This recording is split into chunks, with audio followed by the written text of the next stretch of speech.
Hail, hail, welcome to the HomeBhoys led podcast. It is Friday, the 5th of June. I'm, of course, Joe McKenna. We are back for a post-season blather, and we have managed to time this perfectly in today's date as the announcement has been made that Martin O'Neill will be the permanent manager for next season for a one-year contract. I am joined by a murderer's row of vagabonds out there in Wishaw, Jason Higgins. That's happening, brother. Hail, hail. Hail, hail, brother. Feeling good, feeling good. No. We'll get down to that in due course. This show is kind of therapy. Also from the Royal Borough, Longshanks. What's happening, sir? How are you, Joe? Good? I'm good. I've had a fucking mental week at work, but today's when you when you get the afraid and you feel like you've accomplished a good bit in the week, you're like, you know what, that feels better. I mean, there's still loads of shit to do next week, but I mean, I feel like I got fucking the bulk of it done. Anyway, enough of that shit. And also out there in Camas Lang, Scott McCory, the man we haven't heard from a wee while. What's happening, brother? Go fuck yourself, Joe. Absolutely. Expect no less. We will be joined by Marty Flynn at some point later in the day. He's a man about West Belfast, is what he is. I mean, so who knows what he's at? He's everywhere and he's nowhere. He's everybody and he's nobody. So we'll have him on the way, but we're going to get chatting. We were planning to come on in tonight, just have a good old fucking chinwag about things that are going on. I suppose that will be essentially what we do, but there's now a big ticket item on the agenda, and that is that in between the time we decided to nail this to a time tonight, they announced that Martin O'Neill is now the manager for next season, and we have body swerved the possibility of a Robbie Keane appointment that was going to cause all kinds of problems, but we will get into that now in a second. Where do you want to start this? Just with the O'Neill appointment? Like, we just go down the road of how we feel about that? Might as well. I am mightily relieved. I mean, I'm not overly inspired, but I'm mightily relieved it wasn't Robbie Keane because of the obvious and incoming backlash that was going to happen. And it was happening. I'm glad that it wasn't him. O'Neill, you'd imagine, has been given assurances.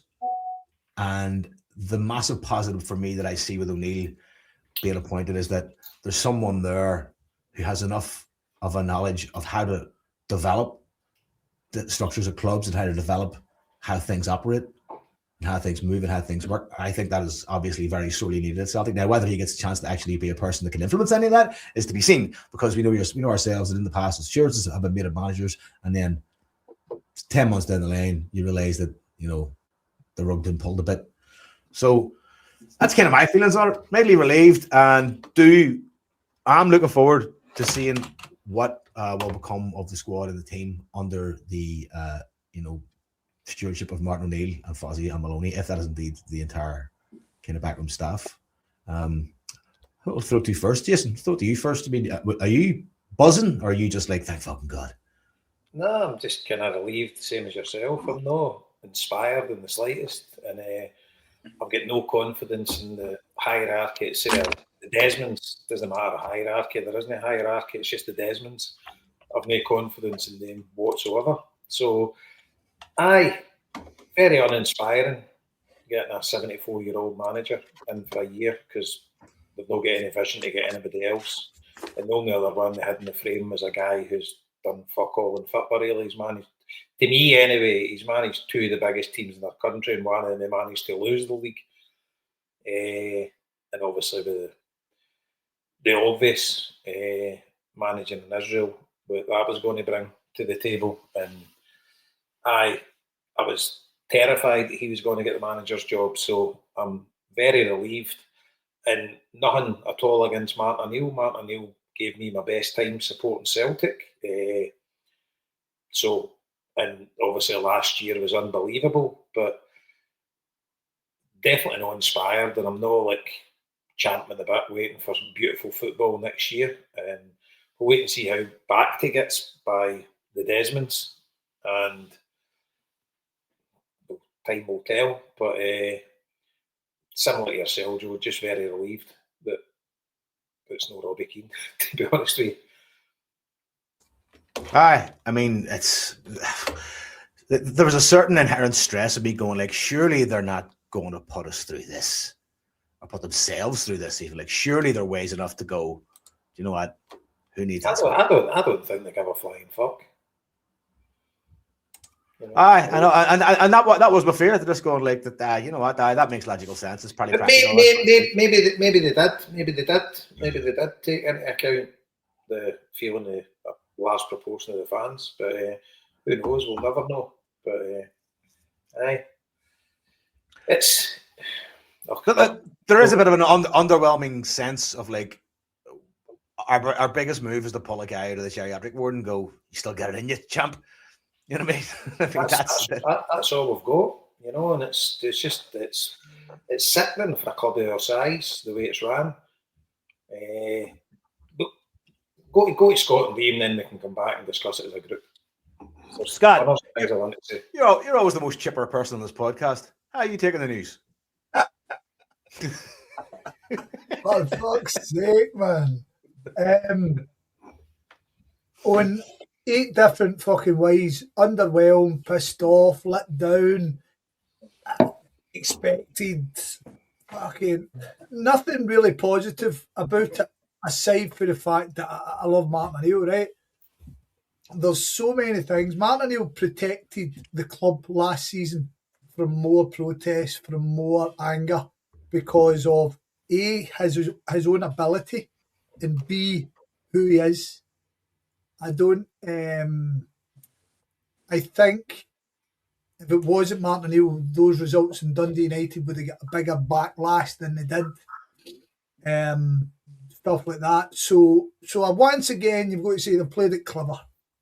If the rumours, which we've all heard rumours, and we're all putting supposition on things, and as Jason rightly says, we'll never know. We'll hear from one person, then we'll hear a contradictory view from the next.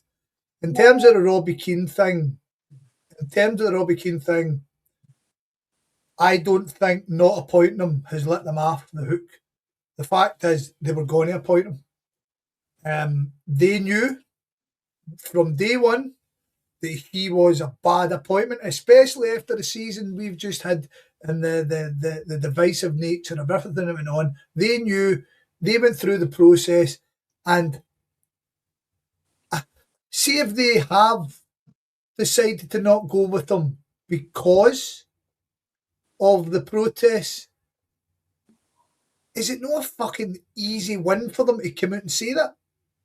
Well, we're going to go down this line. The fans have shown it. We've decided to allow them to say, to back the fans and create that unity.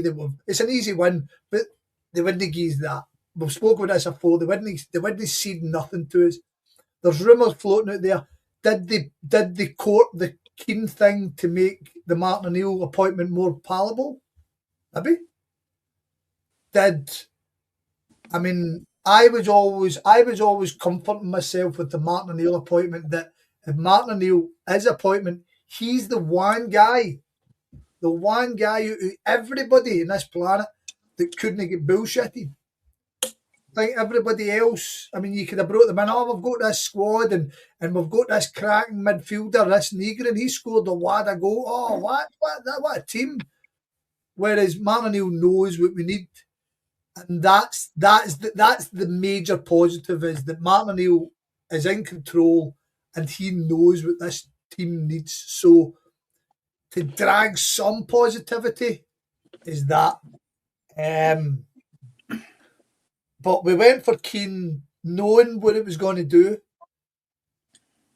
If the rumours are true, we all got a rumour float. We all got a WhatsApp floating about a week ago or something, suggesting that Martin O'Neill was going to take the job and Robbie Keane's going to be beside him. Now that seemed like hell on earth. I think they've appointed Martin O'Neill. But there's a bit me suggest Martin O'Neill had put himself into a good position in terms of what he achieved. So if the job was there and it suited him, that maybe he deserved. But I think Celtic should be beyond that. Look at clubs like that. But I'm going to go to the extreme, as we often like to do when we're talking about Celtic, because we hold them in such high regards, even though we know that we're fucking not. Jupp Heynckes wins a fucking treble with Bayern Munich, the European Cup, but they've got Pep Guardiola coming in. That's pre-planning by a club, you know what I mean? Whereas we're just an absolute shambles. I backed myself up that if Martin was getting a gig, that at least, as I said, he knew it was under the bonnet, and they would afford them the riches to make it right. But I've kind of went beyond what you asked me. I'm a step away from Scunner, Joe. I get that. I think at the minute my relief is kind of definitely elevating my meh sort of feeling about the whole thing, which you've kind of articulated pretty well. But we'll move on to Longers, see what he thinks. I mean, I think we're all kind of on the same sort of wavelength at the minute, unless Liam, maybe you're fucking ready to punch in the air, yeah. No, just pretty much the same, but just maybe a slight difference on it. But the fact that anyone is using the term relieved to describe a managerial appointment is incredible, really. That should never be the way you're looking at appointing a manager of a club the size of Celtic, but totally understandable under the circumstances. I think you need to look at it in 3 or 4 different facets of the whole thing. I mean, if you look at his record last season, head to head against his peers or the managers he's going to face next season at the moment, I think he had about 14 or 15 points ahead of them over the periods that he was a manager. Of the 2 times, one at Ibrox in the Cup, one in Europe, one in Holland, one in Germany, drew in Italy with 10 men. Didn't lose to Hibs or Hearts in that spell when he was there either. And all this was despite not being backed by the board and having arguably the weakest team and squad we've seen for fuck knows a number of years. Won a double and probably would have won a treble if he wouldn't have left in that period of time. So I think if you take it from that view, then you'd have to be, pretty confident that next season we've got every chance of getting the Champions League and having more success domestically. But then you flip it on its side and you look at it and say, this guy was in the building up until 2 weeks ago. He's been there twice this season. Why does it take 2 weeks to confirm that appointment? And maybe he was the number 1 choice all along and he wanted some time to reflect. He kind of did allude to that a little bit. But I'm sure if you put an offer under his nose after the cup final, he probably would have gone and signed it. But maybe he had the sense to let things die down. But, just smacks of short-sightedness, lack of options, lack of opportunity from the board. Not really casting the net far and wide. And for me, just because of the age of him, because of his age and the nature of the contract being, I think it's 1 year with an option or whatever, it's still got that big short-termism banner on the top of it, which, allows the board to kind of sneak out of doing some proper recruitment here now. We'd like to think O'Neill will hold them to account and get the backing he needs. The January transfer window gives me the fear thinking of that, but maybe that was just a temporary thing. Get to the end of the season, blah blah blah. If he's not back properly this summer, with the money that we've got, with the opportunity that we've got to get in the Champions League, then you'd have to question who the fuck is ever going to get the backing that's needed with the money we've got at this club. But I love him. He's a great guy, but again, the way we played, the way we were coached, or appeared to be not to be coached last year, we struggled to see a pattern of play and anything too progressive or exciting. But then again, maybe it was just a question of the players are pretty poor. They've had 3 different managers. Let's just keep it simple. Let's just win. Just get the win. Just get the win. Just get the win. And maybe we'll see something different with a full pre-season. Maybe some fresh blood into the coaching. I don't know. And some new players. We might see a completely different transformation. So there's two sides to the appointment. The frustration or the dejection is understandable, but I don't think any of it's about the man himself. It's more about the age of him, the kind of short-termism, and the board just kind of sitting on their arse and seeing what's right at the end of the nose, as per usual. Can I ask, Red, do you think an appointment like this further diminishes Celtic's ability to draw in fresh talent when it comes to managerial appointments? It's hard to know, Joe, isn't it? Because we don't seem to try. I mean, since Eddie Howe, we kind of had our fingers burnt. I'm not sure that we've really tried. I mean, I don't know. To be honest, none of us all know, I guess. But it doesn't feel like we've tried to go any further afield, does it? No. Well, I mean, that doesn't feel like it, and there's also no evidence to prove that it's ever actually happened. Because we don't fuck all. The bit for me is we've got a guy, the Phantom, that's on 900 grand a year as a CEO, And every manager comes in and says, Dermot phoned me up, Dermot this, Dermot that. Dermot conducts the interviews. That's some fucking CEO gig, by the way. I want one of them. I want a CEO gig where your fucking remit is to do fuck all. I read the day, I don't know how true that he's just jetted off on holiday today. I'm serious. He works on Christmas Day, don't forget. What a fucking gig, man. That's the dream job, isn't it? The dream job. Doesn't he fucking say nothing? Doesn't he communicate to the fans? Doesn't he do nothing? Doesn't he interview MD? Just fucking sits there and just fucking... Do you know what his great skill is?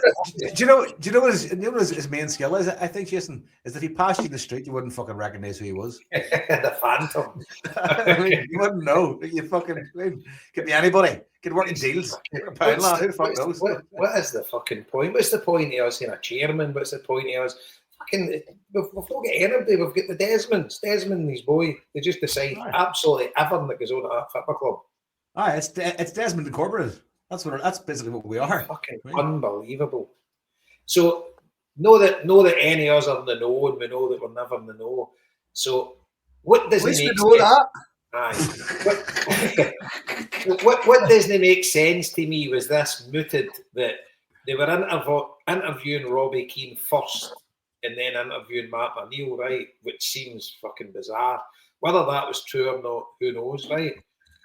Do you think there's any merit in Matt O'Neill knocked the job back in the first place because he wasn't going to get backed and maybe Celtic have relented? Do you think there's any merit? I mean, you're asking that question and you know the answer. If anybody's sitting here going, no chance, that's madness, then they're a fucking idiot. Of course there is. Celtic's fucking shambles, man. But you've got to remember, under this fucking establishment, right? I know it was a long time ago now. Owen Coyle, selling fucking mad, not back selling. I mean, this is. I know a lot happened since and stuff, but we're such a. You guys often task me, and I like doing it to do a wee bit of research and give us an end of season. And this one's going to be particularly. I'd probably have it done if last season wasn't a basket case, because we're going to try and look at the whole Rodgers thing as well. And just looking at the Rodgers appointment the second time, I mean, honestly, I think we are all tied up at the back because Rodgers come back and every one of us to a man went, well, things must be different for him now because he wouldn't come back otherwise. So Liam staying it there. Would any of you be surprised if Martin O'Neill gets to September and goes, fuck this? Not in the slightest. Not in any way. And do you know what? Can't have expected it. But do you know what? I think it's at the stage now, well, for me anyway, and I think most folk would be the same, that you kind of expect it to happen because you expect fucking multitudes of broken promises, you know? And whatever assurances he'll have been given at the minute, I wouldn't be confident in being followed through. You know, because go on, Jason, sorry, finishing on.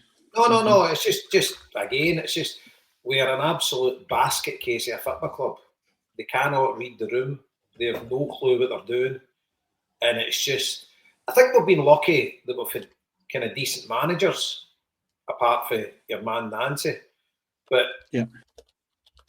On the flip side, if you look back, we've had Matt O'Neill, Rodgers, Ange, Rodgers. So you've had good, competent managers there that hide a multitude of sins.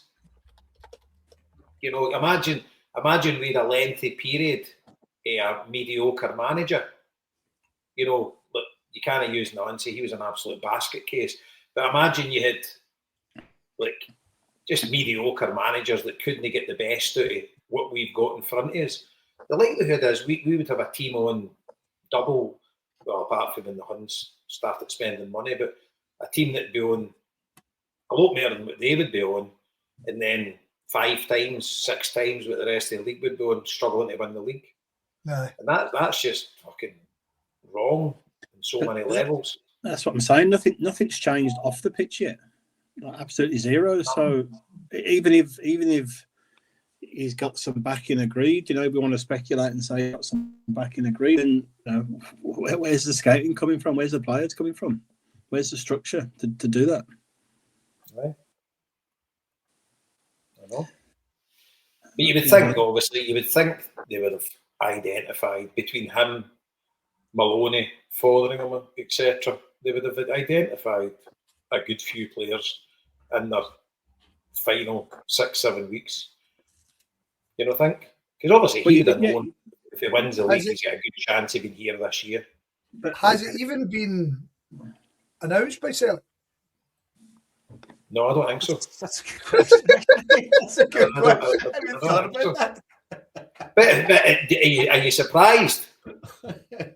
Celtic will probably last to announce it. It's been on the Scottish news and everything. Sky's They're not open announced till it. Monday morning. They're not open till 9 o'clock Monday morning. Come on. The weekend. Just, Oh my God. what a football club. But just going back to your point there, Jace, I mean, obviously look at the state of the players we signed in January. I mean, who scouted them and who approved the signings of them? Or was it just a case of anybody is better than nobody? And it wasn't really. But Liam, you've got to think about it, right? And again, I don't know how much it's true because there's no connection between us and the club at this point. I mean, we're as far removed from Celtic now as ever. And we seem to, I mean, like the boy for Go Ahead Eagles is back on the table. That was what we heard a week ago. And if that's true, Tisdale fucking left. People are telling me that Tisdale took everything out the door. We had nothing booked. And I mean, even you go to the Ballock Wisher one, and it's, I don't know, did we just have a big list and that's who you're getting? Sucking. Looks like, doesn't it? Looks like. Whoever come on this to be cheered up, good luck. I'm just on the Celtic website, on the news section, and no mention. I mean, what are we doing? The latest news is Celtic FC Foundation and World Cup Celtic. That's the latest news. That's it. Celtic won the league. I got to be honest. I'm not really down about this at all. Like, I'm comfortable now. It's O'Neill. Like I said, his record last year stands up. If we can get some good players in, you'd be confident he gets us for the Champions League qualifier. But if you want to prod a bit further than that, then that's when the concerns start to come. But I think the way it's been the last few years, we should just be enjoying it fucking game for game or month for month just now and just seeing where it takes us. Aye. All right, Liam, positive man. I know. I'm actually quite pepped up listening to Liam. You speak a good bit of sense here, Skip, and I kind of agree with you, but we'll wait and see. I do agree with you, but it was just win at all costs at the end of the season. The football is rubbish, but we won, and who cares? And Marty got us to win, and if it wasn't for him, we wouldn't have won. So everything goes to him, and that's all we wanted. So we can't be moaning about the football was rubbish to watch. They didn't look as if they were style of play, etc., etc. That didn't matter. It was just 7 games to go, win the 7 of them, and he won the 7 of them. And regardless how we won them, we did it. The football itself is low on my my priorities. I mean, you keep talking about last season being a does to watch. I kind of, the way it was going, I would have took anybody to get us on the line. I think getting us on the line, maybe in hindsight, will be no a great thing. But yeah. I'm coming from a very, very pessimistic place. So, as we've spoken about it in the past, Celtic FC broke me last season. Really, really did. The way they conducted themselves, the way they treated their support, the way they continue to treat their support. I'm broken with the club. Did I renew? Of course I renewed. No renewing would mean a big... We've often talked about this. Would take a big shift in what I do because it's a big part of my life. So if I stop going to the games, lots of things have got to get rejigged. Do you know what I mean? So, I mean, people call it a cop-out and stuff like that. I've lost a lot of the fire that I had. I have to. Hopefully, we get it back. Hopefully, something happens. Last season gives me no indication that we're going to get. I don't. I've got doubts we'll get the right players. I've got doubts they'll back them. I've got doubts there's going to be a feel-good factor. I think the GB will get hammered in some way. But now the boys have said they'll get hammered in some way again. We'll do something to ruin it all again. I'm not going with a positive, right? But then I've got a negative at the end of this, so be prepared. Martin O'Neill knows what he likes. He knows what kind of football he likes, and he knows what kind. I'll tell you what. I was watching a Moglaw. He was on a podcast with Jolene Lescott. And I don't know, you've probably seen the wee clip where he was talking about his agent offered him Aberdeen, and he was like, look, when Aberdeen was, he's like, fuck that. You know what I mean? But he was talking about Martin O'Neill at Aston Villa, and he says he absolutely loved him. He came in and he backed him. He says, you're my guy. And he says, even when I was playing crap, Martin O'Neill would kind of put the arm around me. Not.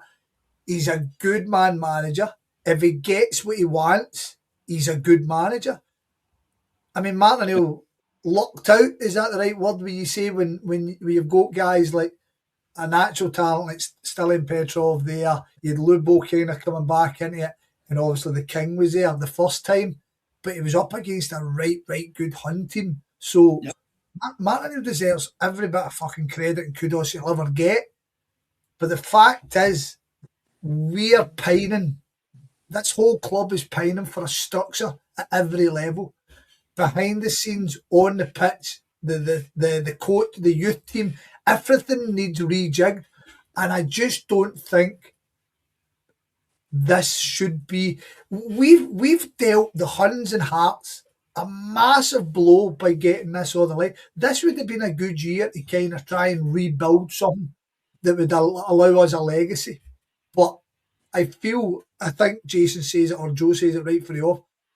Kicking the can down the road, and I feel that a year down the line, I'm not particularly interested in XG and stuff like that, to be honest. However, that is what football's all about. That's what it's all about. And to come out and dismiss it, I just think maybe no. I mean, like I'm asking you, is it even been sorted on the Celtic website? I mean, we're all presuming that Fozzie's got a role in this. I mean, you never know. He might be out the door, and we might have some other plan. Do you know what I mean? I think we're taking a fair bit for granted, but Scott, the comments you raised, right? They're not negative. They're all realistic. You know, they're all genuine concerns and all valid concerns there. But you know, we keep fucking breaking our fucking hearts and our heads trying to see where's the solution to all these things. But as long as that cunt's got the majority voice and got the say on these decisions, then it's hard to see how much is going to change fundamentally. So I think you just got to get the head down and just see what happens with it. Yeah. I mean, let's face it, we should be singing for the rooftops, because you imagine we were sitting here discussing it and Robbie Keane had been announced. It'd be fucking... It'd be... Exactly. I know, think about it. I'm sure we all feel the same. You didn't have the fucking heart or the energy for another fucking months of unrest, do you know what I mean? Between the fans and the club and the board and everything. I mean, we don't really want to get into this, but I think it's worthwhile touching it. So, pals of mine who are very much go to the game, go home. You know what I mean? They're not really interested in fucking being just want Celtic to win and that's it. And they're going, get Robbie Keane in, and if he wins, if he goes 10 games in the bounce winning, then everybody, even you'll be back on board. And I'm kind of going, nah, I think this one's beyond that, to be honest. But ultimately, it's correct, isn't it? You'll have 80%. I mean, I go back to the Kenny Miller thing, right? We all laugh about it. I refuse to celebrate Kenny Miller's goals. I refuse to. And I get into an argument. Ask Marty Flynn about being up in Aberdeen. Man, we nearly get battered off a big group because fuck Kenny Miller. So I can't be bothered with that shit. And that was when I was younger and I had a bit of fucking fight in me. Do you know what I mean? See, that Robbie Keane, it's unbearable to think of, because I think there is. Celtic might have thought fighting the Ultras would have split the support, but I think bringing Robbie Keane in would have been a bigger, much more divisive. I do agree that the vast majority would have sucked up and went, "Oh, this is what we've got, let's just go on with it." Whereas, but I think there will be, especially with the ongoing Palestine thing. You know what I mean? I mean, there's also an element of like, I'd like to credit them with the sensibility to say we've already made one massive fuck up appointing a guy. Let's not make another massive fuck up in a different way, appointing fucking another guy. Let's just try and fucking, keep things steady. Instead of the thing with Robbie Keane was, so I had a wee look at it when we first looked at it. So Robbie Keane, obviously, he went on to Israel and he took the job and he won them a league. So, as you say, the biggest club in Israel, and he won them a league. I think he won them a double, and then he kind of left and he got to Ferencváros job, and he won the league with him. But they were on 5 in a row at the time when he took over, weren't they? Right, but 6 in a row. The thing that caught everybody's, because remember he was linked with Tottenham. Should Tottenham have been relegated? That was a big thing. Had Tottenham been relegated, he was kind of talked up, being a Spurs legend and all that part. And it was he took Ferencváros into the quarterfinals of the last 16. Right, all right, last 16. Now, great. I mean that's what he was selling himself on. Because I mean, if I say to you, by the way, we should go and get the Ferencváros manager, he's won 3 in a row, you're like, fuck off. You know what I mean? So obviously, former player, the European run, but if you go and look at it, I think it was Dejan Stankovic was the manager before him, and he took the team to the pretty much around this. So basically, he was playing with his team. You know what I mean? I agree with you. Had he not been Irish, had he not been Dermot Desmond's pal, he's I don't think he's even spoken about. No, the Celtic job. It's just a fucking scandal. But it's so frustrating because we have got this wealth in the bank, right? And I understand you can't just go and piss it up against a wall because you'll end up in bother soon. But that should afford you a wee bit of comfort and a wee bit of what's the word? Ambition. And a pal of mine was asking, who will you go with? And I say to him, well, as you guys well know, I watch the Bundesliga more than any other league outside Scotland. And there was 2 guys that came to my mind straight away. Now, there was 3, in fact, but one of them's kind of totally off the table, right? So the Stuttgart manager, I wanted him for the fucking Borussia Dortmund manager, Hoeneß. But there's 2 guys. There's a guy at Freiburg and there's a guy at Hoffenheim. And Hoffenheim, no matter how well they've been doing recently, they're a small club, very, very small club. I mean, I think their stadium's bigger than their fucking Hoffenheim itself. Do you know what I mean? So the boy's name, he's an Austrian manager, Christian Ilzer, I think Ilzer. And 48-year-old. And I don't see why we can't go him. He's no got big bags of win under him. I mean, no, I'll Google him and tell you what he's won, because I'm pretty sure he won in Austria. So he won the Bundesliga in Austria and he won the Austrian Cup twice with Sturm Graz. And then the Freiburg manager, Julian Schuster. Now, Julian Schuster, I'm led to believe, earns about 800 grand a year. So it's not somebody we couldn't have got. He's, let me again give me 2 seconds till I Google him, and we'll he's 41-year-old. He's somebody you can build around. Now, I think these guys will end up at bigger clubs sooner rather than later, But this is where we've kind of got to go on the train, innit? We can't go and get Marco Rosa once he gets sacked for Borussia Dortmund because he's out your game, he's out your level, unless he fails massively. So we've kind of got to get these guys on the up. And I just think there's loads of people out there that would fit our... Julian Schuster, I mean, you're going to look at much Freiburg's actually spent all the last fucking couple of seasons. It would be more than Celtic, but it's...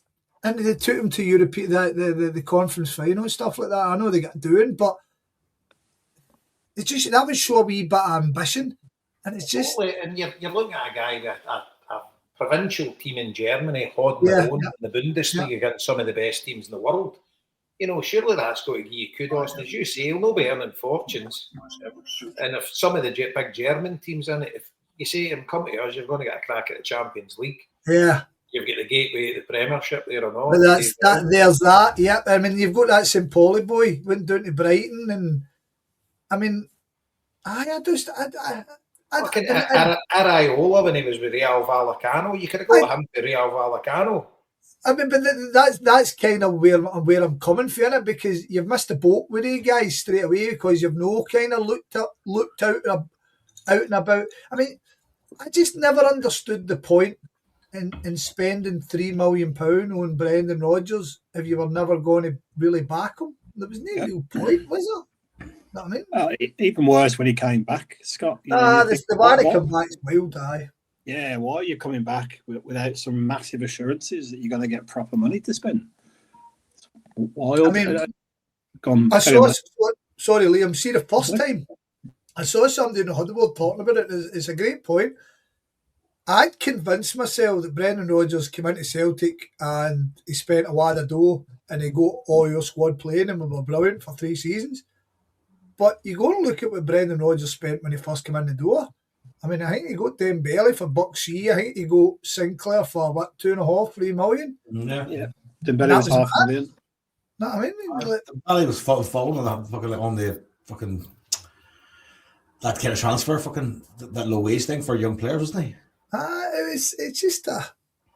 See, to be honest with you, but would you have trusted Brendan Rodgers with all the dough? No, but at that point, Jason, we didn't really know. I mean, hindsight's a wonderful thing, but the fact is, you've got this manager that the fans come out for the first time since Martin O'Neill. See when he was appointed, the fucking... I was there, 10,000 exactly. there. So you think about that. So give that guy the support he needs. Within a year, he was moaning about no getting back. It's wild. Ange was only in the door and he was talking about Celtic being slow. And we've never listened to that and went, by the way, why don't we do this better? I mean, the one... Sorry, Scott, carry on. I'll come back. No, I just made a noise. But the thing is, right, so see the way they want to play, because obviously we'd heard the Tisdale model, the Nancy, how he worked all these figures out, and that's how Celtic were buying into him, because it was like making them money. This vision about, you know, you spend a your budget and all this kind of pish. But the thing is, you take ginger balls back that country. You look at Jens Bertolascu, with a guy in your fucking doorstep there that proved what you can do in a shoestring budget, and they didn't even fucking get him. How see with hindsight, how mental is that Bertolascu thing? It's fucking criminal. That is, isn't it? Criminal. See, when I heard it went to Toulouse, I was fucking devastated. Like, that is an open goal. An absolute open goal. And we didn't take it. It's going to be really interesting to see whether he goes right to the top or just disappears off the face of the earth, you know. And it's either or, isn't it, with these sort of guys. Just one thing I wanted to bring in, or two things. One on the Rodgers thing. You know, we're all pretty critical of his transfer signings, but it's going to be interesting to see what we end up getting back off Engels and to a lesser degree Trusty, because Engels looks a stick on for 20 million plus now, doesn't he? Wherever he ends up. Liam, anybody that kind of says, like, I get people don't really rate him here and there, and I mean, there was times last season when I was kind of going, I think I've backed a donkey here. I think it was Falkirk away, and we were like, second row, and your centre halves are good. Remember the one? And I think what was the score? Negrin scored for us. Was it 1-0? Aye, 1-0, yeah. 1-0. So I was like 2 rows to the front, and the centre halves had the ball, and Negrin and Hattati are just stoning behind their midfielder. No showing, no offering. And I was going, oh, and that was the day I was like, maybe I'm wrong. Maybe this guy is pony, do you know what I mean? Maybe this is. But obviously, he finished the season with aplomb, but you're putting his name into fucking these fucking all these analytics, and he'll be ticking every box, won't he? Just with the terms of his height, terms of his possession, terms of his passing and stuff like that. He'll be. I mean, the only thing that goes against him is the goal scoring, isn't it? Really. But see, when you think about him, like, I know he's a different player, but you think about O'Reilly or even Petrov back in the day, like, he's a fucking mile. It's a mile. Not in the same class. I know. It's mad. It's mad, really. The thing is, it's all potential with him, innit? Yeah. Aye, but you're signing him for 10 million, and he's Belgian, right? Central European sort of thing, and it's like it's not really a big surprise. They've got a good pedigree, good players, and he's not getting international caps at the minute, but I'm pretty sure they'll come. But he's a sure doing the ball. He's a good player. He's not amazing, but that's what these teams are looking for in the Premiership. Do you know what I mean? And they're looking at a lot of Belgian players have succeeded in the Premiership. They've got a right good strike record there. The top ones, anyway. You've poked me. Remind me to bring up Dyson later, because we were having a discussion about him during the Champions League final.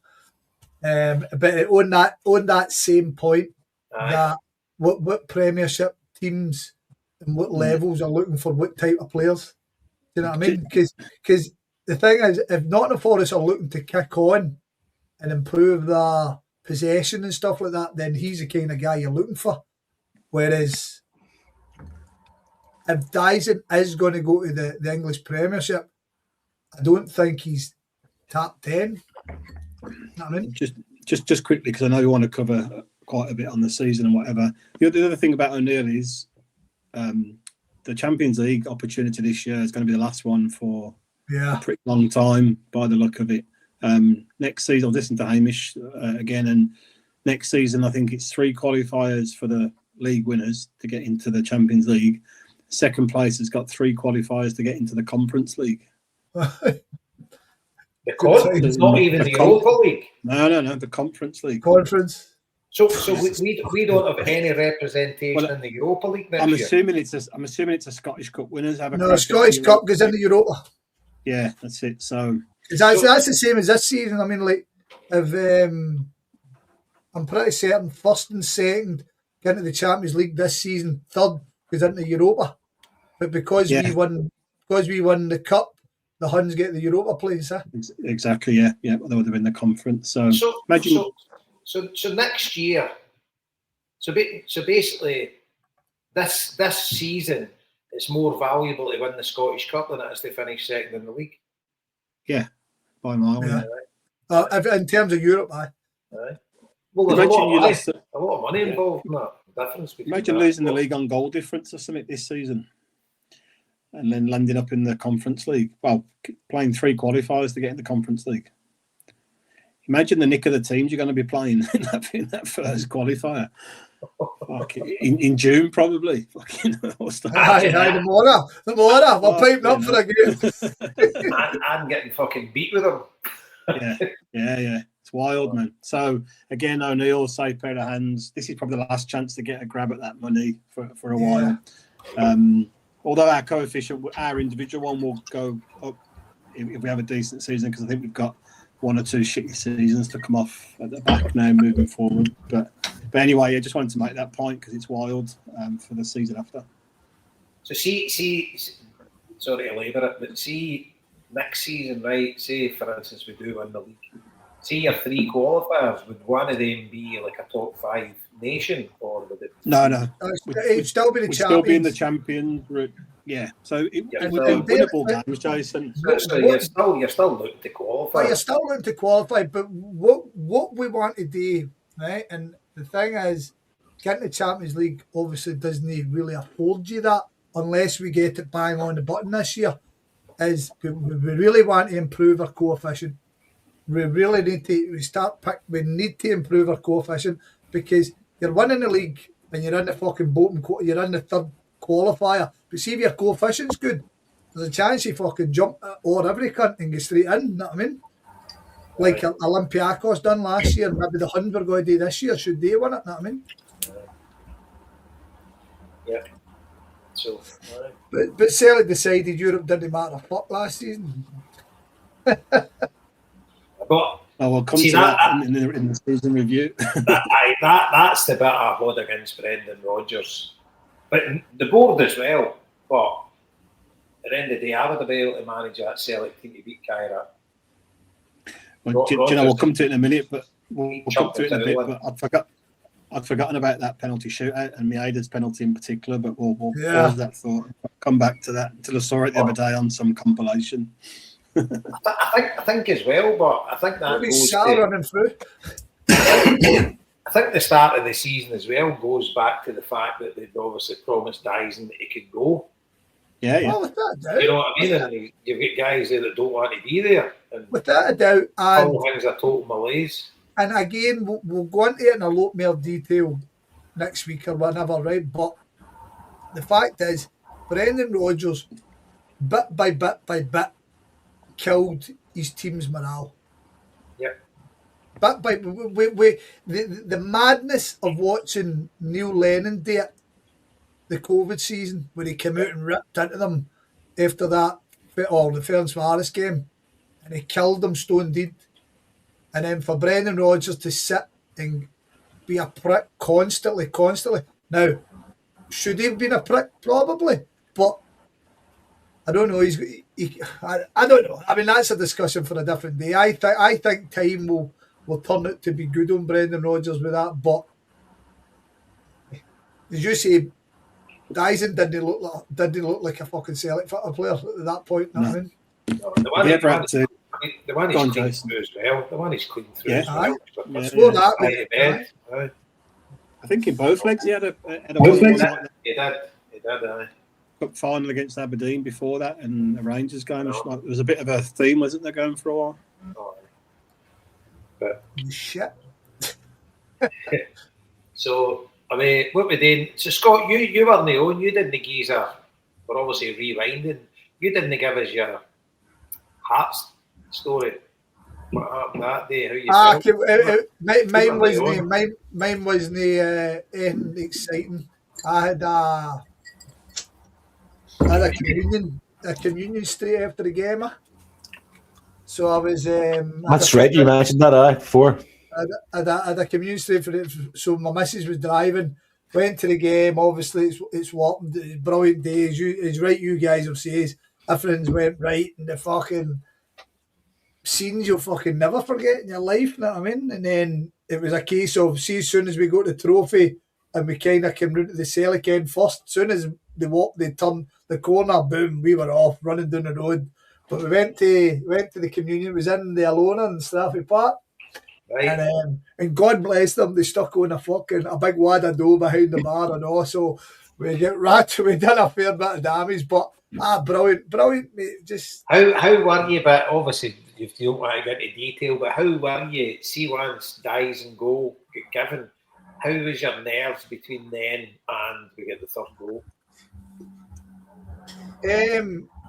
God, I'll tell you what, I fucking can't even remember now, man. Fucking hell. Really? I'll never forget how nervous I was. No, I mean, I think do you know what? I can't remember. I really can't remember. I just, because obviously the Osmond running through, because as soon as it bounced off in an actual, as soon as it bounced in, I've just started jumping up and down, and the guy beside me is kind of, I don't know if he's kind of going, what the fuck is happening? I don't know if he's clocked the goalies up or what, but I'm kind of going, that's it. So, but Nah, just See, to be honest with you, see, cause I know it sounds a bit daft, but see, because you had a communion after it, your mind wouldn't have been fully on the game, because you'd have been thinking how we get out of here and we've got this to go to and stuff like that. Just life in general takes over sometimes. I don't know, man. It's just because, obviously, it was magnificent. I mean, like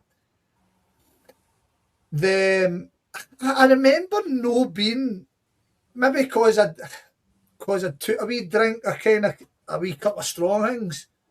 I remember no being. Obviously, you're disappointed and frustrated when they scored, but I thought we were better than we were in the first half. See, when I watched it back, we were fucking garbage in the first half. Absolutely. So bad. We were so bad. That was as bad as it was all season. That first I don't know why, Liam, but I felt comfortable. I don't know. And I never realised, and another thing, I never realised how late we scored Dyson's goal was.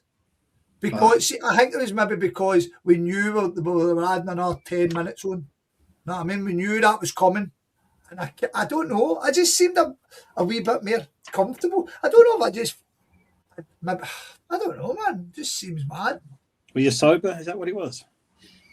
I wasn't sober, like, but I wasn't blotto, but I wasn't like so. So I must have had like 3 beers before, and then I had a couple of wee cocktail cans. So I wasn't, but obviously, it's hard to remember now because so much has happened since. You know what I mean? Sorry, what did you say there about? I said that's very sober by your standards for a game. Oh, aye. Having to get back and watch the games, my fucking standards. You know what I mean? Who did we beat? So I don't know. It's all a bit hazy now. Well, was the communion good crack then? Was it mostly Tim's? I assume it was all Tim's. Communion. Aye. And it was cracking. Do you know what I mean? It was brilliant. And then we left there and we went back to her sister's house and made another party till fucking 4 o'clock in the morning. So I don't know how I remember that. I can't really remember the game, but good times. You know what I mean? That's it. Yeah, live. Exactly, man. Exactly. But I don't know. I wish it was on the time now to fucking when things were all fresh. Because, as I say, it just seems hard. I've been honest to God. See, when the cup final finished, man, I was delighted the season was done. And see if we were in any way in a good shape, I wouldn't be on the night. I'd have switched off. I'd have been fucking done. But we're in such a kind of state of disrepair now, and we need so much to happen. Maybe it's going to be exciting. Maybe we're going to see a whole load of players in. But I remember every time I think that, and I mean, like as I say to you, I started doing the research, and I'm looking at our transfer window from last summer. How fucking frustrating was that, man? It was just so. That's one of our biggest frustrations, though, Scott, is we have fairly basic and practical needs and wants, and even those are too much. You know what I mean? What's the last transfer that you were really excited about? Last transfer? Last player to come in that you were like, oof, this is a big one. Not even a big one, but this is a. We never knew anything about Kyogo or Maeda or any of them boys. Carter Vickers, Jota, first time, didn't know anything about him really. I'm trying to think. If you're talking about no when we signed them was a buzzing, right? Probably the last one was Grabson. I thought he'd have been fucking unbelievable, but that's fucking years ago. But I'm talking about once they started playing, and you're laughing at us was Deneke. See, didn't come on. I'm like, what the fucking player we've got here? I mean, there's a bit of you, I suppose, when you re-sign Jota and you re-sign aye. They're big. Jota when we re-signed them, I'd agree with that. That's what I mean. Someone first time that's got a bit of pedigree. You're right, Liam. It's been a while since it's been like, look who we got. You know? But Liam, see if you actually think of that. In my lifetime supporting Celtic, who have we signed with a bit of pedigree that I've been buzzing about? I don't really think I've ever, because let's face it, Ian Don't Wright, know, money then. Sutton, Hartson, Dion Dublin. Did you just say Ian Wright? I'm Dale Berkovich. just naming random guns. but aye. So Liam, I think it's a bit of a shit question. No disrespect.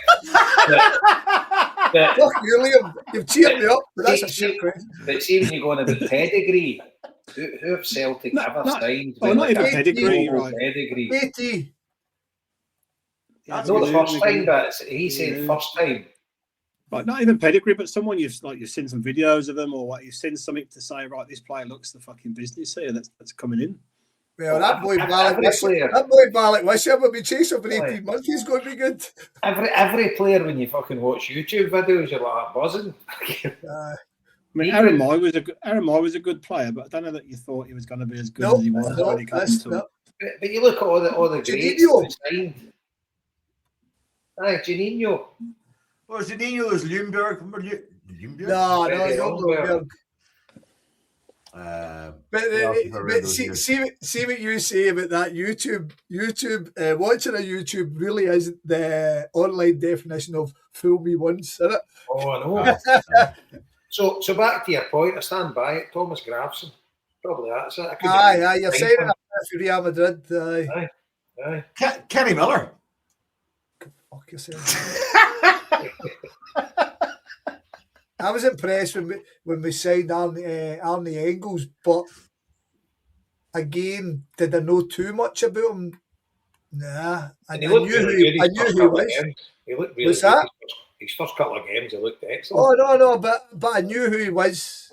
Do you know what I mean? It wasn't a case of he was walking in the door. I'm getting through the last few years signings. I'm trying to think. Right, here's another question, right? Different to that. Who are the players that we didn't sign that you kind of went bastard, and they turned out exactly? That's exactly what I was thinking of. Who? They turned out to John be McGinn. the golden ticket. John McGinn. John McGinn's top of that tree. The players Paul we McGrath. didn't sign. Paul McGrath is top of the tree. Oh, I don't think we're over him from were we? Desmond I was nearly signed, mate. Was Yeah, it? Gary Gillespie instead, I think. According to the story in his book, and I'm paraphrasing this because I can't. It's been a long time since I read it. I know. So- I'll tell you. He was, Carry on. I remember it. will you fucking tell it then? Fuck's sake. You remember it? I was going to validate your story there for you, Scott. He knows the book Help you out. verbatim. No, I'm not being. I'm just saying. If you remember the story, you tell it. Well, he wasn't playing at all, was he, for Man United? And then he'd spoke to Celtic, and the whole thing was agreed. Yeah. And then I think United had a couple of players injured, and he had to come in and play one game before he went. And being Paul McGrath, he was fucking majestic and man of the match, head and shoulders. And then Ferguson was like, "No, he's going nowhere." Right. No, that's no right. Because it was Ron Atkinson. Was it? Yeah, I definitely Ron Atkinson, and I thought it was Aston Villa. No, because he ended up going to Villa when he stayed at Man United for a bit. He went to Villa from Man United. He was coming to Celtic earlier than that. I would bet skip on this. Fucking Aye. elephant memory. Aye. Well, I'd be back in Rain Man here. I watched every Right. game he played for Villa, more or less, at home. The one that got away, Ivan De La Pena. Little Buddha. Mind him? I do recall him. Butler's in the chat saying Rivaldo. Was that real? Yeah, we asked Rivaldo to come and trial. That's right. It was roughly about the same time with De La Pena. Yeah, same too. Yeah. Classic Celtic. Classic Danny Celtic. as well. Do you want to come and show us what you've got, son? Seamus Coleman. You got Niall McGinn instead, didn't we, I think? Dmitry Radchenko. Remember that one? No. He was. I can't mind who was for, but Tommy Burns was linked with him for like $2 million, and it was in the back of the Daily Record. I'm going to come for the Celtic. I'm going to score a hat trick my first game. We're going to win all the cups and we'll batter Rangers for the league. I fell in love with this guy. I was like, this guy's going to win us everything, and obviously he never signed. How close were we to signing Ginola? That's right, aye. Kicking the boys, would we know? I thought it was pretty close back then. Am I wrong in thinking we were like Right. Wait a minute, No. I'm going to quote you. 1991. Quite honestly, when I got there, I thought if there's going to be a problem, let's get out the way before we start. I actually offered him on the market and offered him to Liam Brady at Celtic.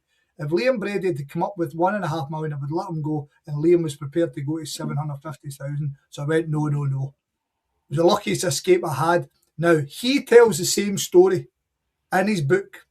I'm certain of this, that he says, because he was back drinking because he was at Aston Villa, and he said he'd set himself up. Liam Brady was going to bring him up, and he'd set him, he'd done it. I was gone.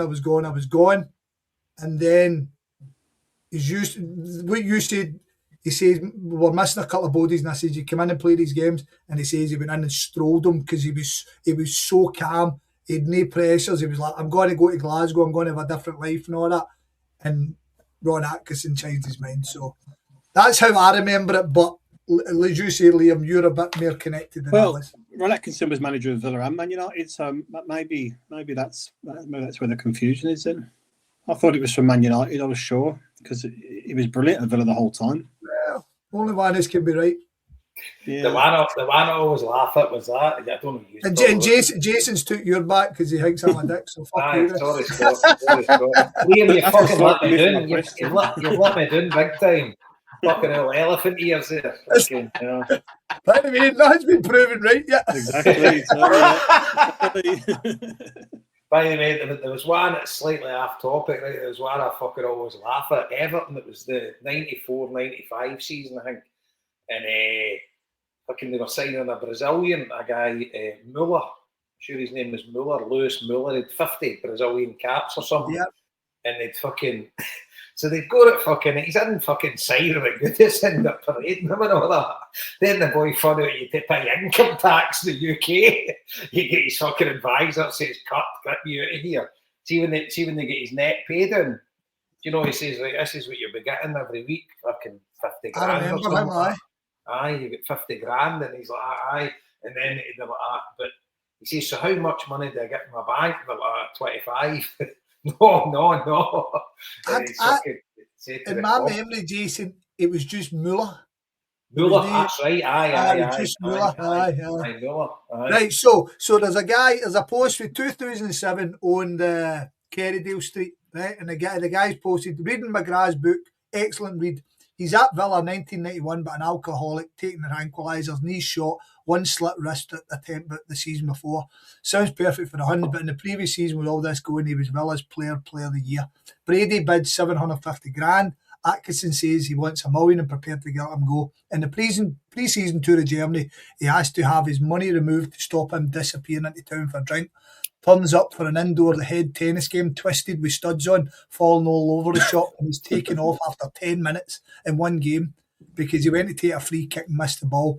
McGrath says he's delighted. It's his dream to play for Celtic and he can't wait. The mistake he made was he was man of the match in the next 3 games. Atkinson turns down Brady. McGrath goes on to be the PFA Player of the Year. There you go, Scott. Well done. A lot of digging for that, but well done. Yeah, fuck. I've never been right on fucking my life, and you said I'd be right, so fuck you. Fucking chip on your shoulder for that one. The three-legged horse for Rutherglen there. Fucking hell. You can frame this one. Well, that's the only one I've got, so I fucking can't frame any others. Clip it. I'm going through. I'm going through the season's transfers, by the way. Aye. Diego Laxalt, did you get mentioned? Diego Laxalt for that god. Oh man. Was there one point we were in for Sergei Rebrov? Remember him? No. I don't think we were in for him, but I don't know. Joe, you brought up Ian Wright earlier, and now that way we've always got the fucking somewhat delusions of grandeur about what we can do. But at that point, we were spending decent dough, and the king broke his leg, and I was, and Rebrov had been Shevchenko's partner at Dynamo Kiev, and the two of them had like a fucking. Obviously, Shevchenko's a fucking man because Rebrov went to Spurs and done nothing really. But the two of them were, and I remember us going, Celtic should go and get him to replace Henrik. And see, and my mate was like, "What? Henrik comes back, what you got to do?" And I was like, "Well, if this guy's scoring goal and Henrik's on the bench, then I think we've done all right." Do you know what I mean? If he's better than Henrik, but we ended up getting Ian Wright, and I was really pissed off. Aye. He was a smashing player, Rebrov. See when Ian Wright come to Celtic, I can't remember. Was he finished at Arsenal before that? Was he done? Oh, aye. It was, I think we got him from, I want to say Nottingham Forest. Right. Okay. I think he either came from Nottingham Forest and went to West Ham, or came from West Ham and went to Nottingham Forest. Yeah. I know it was West Ham. West Ham's ringing a bell now. You said that. He was on loan at Forest. We got him from his loan spell at Forest, but he was with West Ham. So he's waiting. Aye, so it was totally right. Brilliant. And yeah, what did he call us? Reptiles? Fucking cunt. I think did he not say that he Barnes get racially abused or something? Aye, there was some shit going on.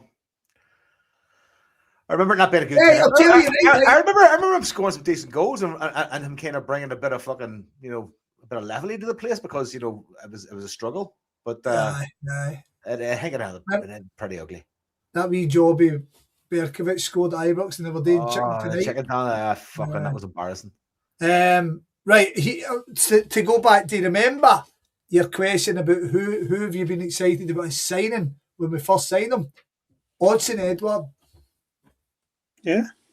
If you remember going back to it, I'd watched I think it was the under-17, I watched the whole tournament and he scored a hat-trick in the final. And it was just one of the guys that I remember watching the game and I was like, we'd never ever get a player like him. You know what I mean? Never. And I remember when we signed him in loan, I was like, fucking hell. I remember you going on about this at the time, saying like, this guy's fucking dead, because I think I seen his first goal. His first goal was away at Hamilton.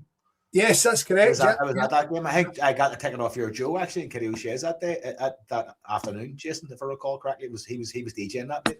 And that's a good shout. I remember because you definitely been fucking spouting about it beforehand.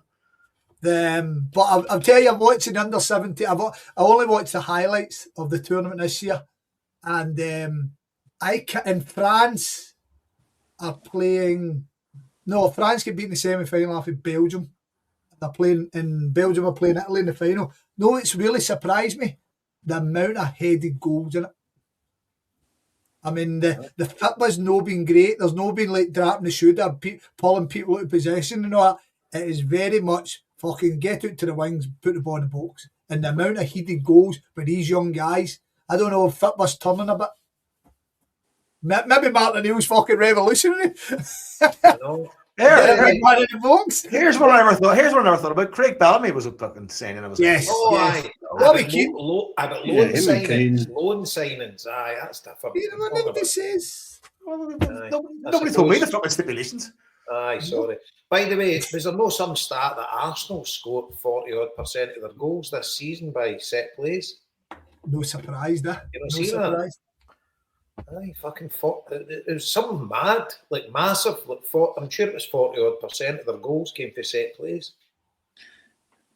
To go on another huge big tangent, I wonder what will happen in the English Premiership next year. I can't believe that Arsenal are going to set up the same way. Surely they'll become a wee bit more expressive, but you wonder what will happen with Guardiola and stuff like that. Do you know what I mean? Now that he's away and Maresca is going to, will they get that downturn? Because the thing is though, I mean, like England have got to the last two tournaments finals, is that correct? Obviously the one at the World Cup, the last Euros, was it? Euros, right? Yeah.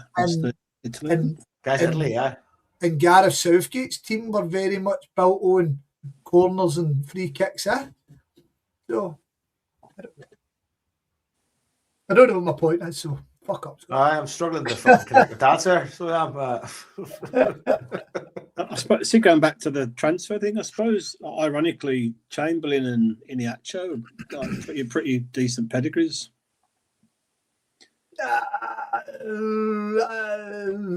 Premier winner. Oh, definitely pedigrees, but I think we're a wee bit long in the tooth in terms of. I mean, what we just mentioned there, Ian Wright. That was a different generation, but Ian Wright didn't really do anything. Freddie Lundberg was an absolute waste of time. Janino was a waste of time. We've never really had that Frank Swozey. Oh, Aaron Moy, I suppose. But what age was he? He was like fucking ancient. He was 32. See, to be honest with you, I'd never heard him before he came to us. Oh, no. Yeah. Still love his song, though. I'd heard him, like the odd, you know, but I'd never watched him play or whatever like that, but he was outstanding. Aye. That was a good tune. I mean, has there been like somebody, I mentioned Frank Swozey, has there somebody that's come in and had that kind of impact for Celtic at an older age? Lubo. Well, definitely. The best of the best. Yeah. And even with Messiah Knack, Joe Hart was great. Joe Schmeichel Hart's was great at his heart, to be honest with you. Although he's done it fucking. I was having an argument about that people will talk about Sinisalo, whether he's the kind of future of Celtic. Because I don't think, I mean, obviously he was a vast improvement on Schmeichel this season, but was he fucking great? What was it? See that? Was it the semi-final? It was rough, man. Was it semi-final? I can't remember. Fuck all. But he's but I made the point that I thought Schmeichel in his first season was a better keeper than Joe Hart in his last season. Aye. And I think he was a better player for Celtic overall than Sinisalo at his prime, at his best. But what about Andy Tom? What? Was he not 30 when he came to us? It could be right. I don't think so, because we spent fucking $2.5 million on him when we spent like fucking tuppence halfpenny on fucking people. I thought he was at an advanced age when he came to us. I think he left when he was 32 or something, and he was at Celtic for, I don't know, right? So, born in 65. So he was 30. Aye, fuck me, Joe, you were right. There you go. I would never have knew that. I've done. But he was one of those lads that looked 40 at 17, I'd say. But were you saying, Scott, about Sinisalo, the semis, he wasn't good? I thought it was it the semi-final? There was a game where I thought he was. I like him. I don't dislike him, Jason. I'm just saying. No, we were sitting talking about that. There's vitriol about Schmeichel, and I understand it. I totally understand where the vitriol's coming. I fucking can't stand the cunt. Exactly, but I think people forget he was a good keeper for Celtic last season. He was, but at the end of the day, he conned us. And I get that, but I'm not talking about him. I'm talking about him as a keeper. No, fine, but that's another thing about Martin O'Neill for me that pisses me off. He fucking let that happen in his watch, and your fucking Stevie Woods and all the rest of the coaches. I mean, everybody else could see the guy was totally fucked. Yeah. It was a fucking scandal. I mean, they let him play for 6, 7, 8 weeks, maybe even longer, with fucking one arm. It's fucking ridiculous. And you say to yourself, how? I mean, it's kind of hard to say with O'Neill, right? Because O'Neill's record, his win record, was unbelievable. The points accumulated on both spells last season was fucking out of this world. So you can't really hold it as a stick to beat him, but I think, I don't know where I'm going here, because I'm kind of, how many games under O'Neill did we drop points in both spells? I don't think it was that many. No. Nah. So I'm fucking probably arguing against myself here. See, to be honest, you were talking about who did we miss out on. Do you remember? I'd say it was under Tommy Burns. So 1994, Celtic had a guy on trial for the Netherlands called Hans van Arum. Remember him? No. Do you remember him? No. No. Celtic had him on trial. Hans van Arum, and I thought it was brilliant. Because that was back then, we didn't have many foreigners. I mean, I think we had Rudy Vata. And we had I think it was around the same time we signed the 2 clowns for the army, but we had 3 Nigerian boys on loan and a whole bunch of Argentinians on trial. Sorry, Hans Van Aram. I'm going to have to look at something. That's fun.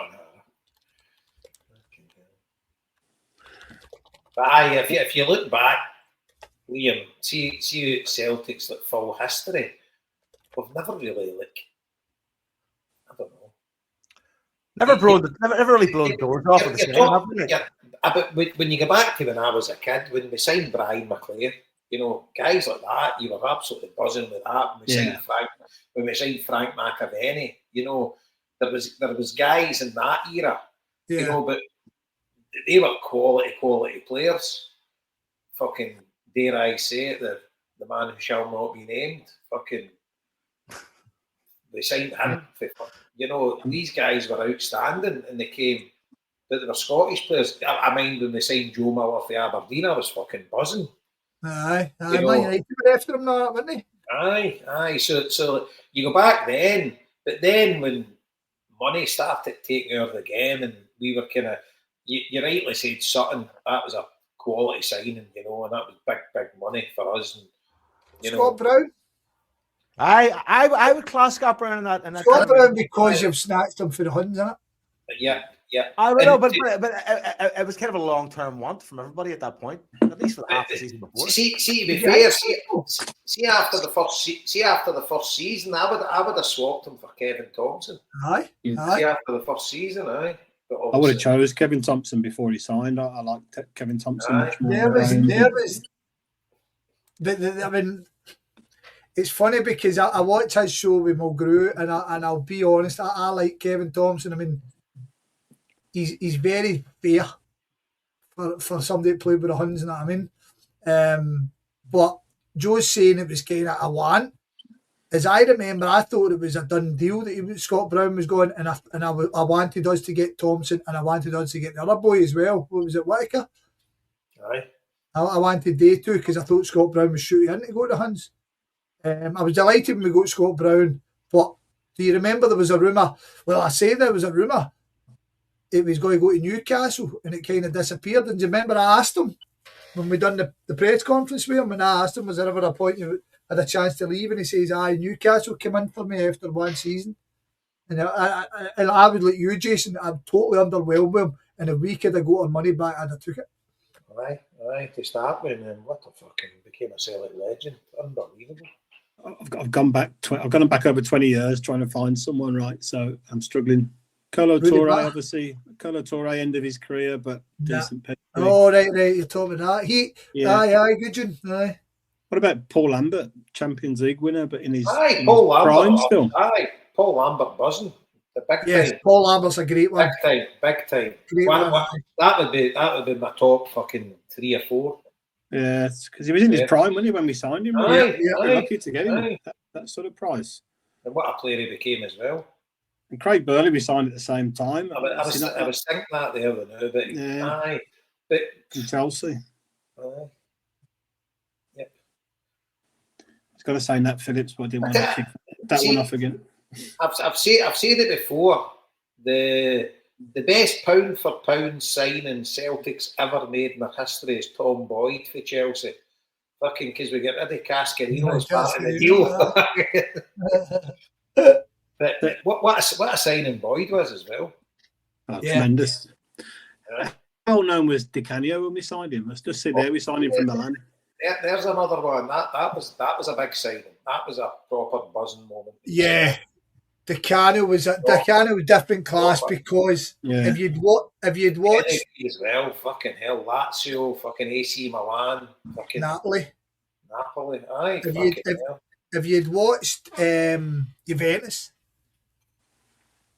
if you'd watched Football Italia, which I presume the lawyers did, you would remember him scoring a goal where I think he went left and right about 3 or 4 times and fucked it in the top of the net. I think that might have been for Napoli. And he went and done the big lap round the running track, the jersey off and all that. But a pretty famous goal. I'll try to see if I can find it. But no, Di Canio's a good one. Di Canio is a good. I'll tell you who else was a big one. Just for his name, but he was I don't know if it kind of showed that when we signed Venegura Hesselink, he was PSV tap banana, and we went fucking took him off him, which was wild. I remember being mega pumped when we got him. And then he scored a picture goal against Man United in the Ryan Giggs testimony. Would that be right? No. Against Man United in the Champions League. Yeah. The Champions League. And I remember going, this boy's going to the top. He's fucking outstanding. And unfortunately, injuries seem to fucking hinder him. See, look at these transfers. Berkovic, nearly £9 million. No, is that transfer market? Transfer market, yeah. No, Berkovic was 5.75. Right, that's euros, but I mean, that's not that big a difference. 5.75. Say that again? Jason's pal, Raphael Scheidt, 7.2 million euros. No, Raphael Scheidt was definitely at 5. No, I don't think it was as much as that, was it? No, less. Maybe I'm near 7 million, Liam. Fucking hell, no chance. No, I'm just looking at the transfer market, mate. It's what you're saying on there. Oh, fuck, we weren't spending anywhere near that money in fucking players. No chance. It was a couple of million or something. Or fucking... Raphael Scheidt? Yeah. Aye. I think Raphael Scheidt was 5 million. What? 4.5, 5 million. What's that? Because this is 7.2, but that's too That much. was- Definitely was 7.2. No chance. No chance. Because That was the old board, was it? No. who? When did we sign Raphael Scheidt? What year? Raphael Scheidt wasn't the old board. Raphael Scheidt was John Barnes and Kenny Dalglish. 99. Oh, right, I saw it. And Alan McDonald. Alan McDonald spent a wad of dough under him. No, but John Barnes, Kendall Lease, was that? No, the old board. What do you mean the old board? That was fucking Alan McDonald was the fucking... The old board was a wee...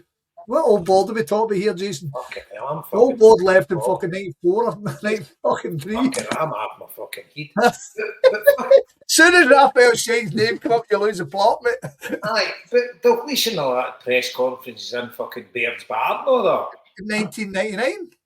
No, 99 was it, right? Well, that'd have been 2000, in fact, because he took over in 2000. He signed in 99, 2000 that season. Hans Van Aren was going to play in Ian Rush's testimonial, but couldn't get clearance. And we could beat 6-0 because he couldn't play. I'll grab a beer. Well, fucking Wikipedia saying 5 million. We're all doing the show up here. Am I still here?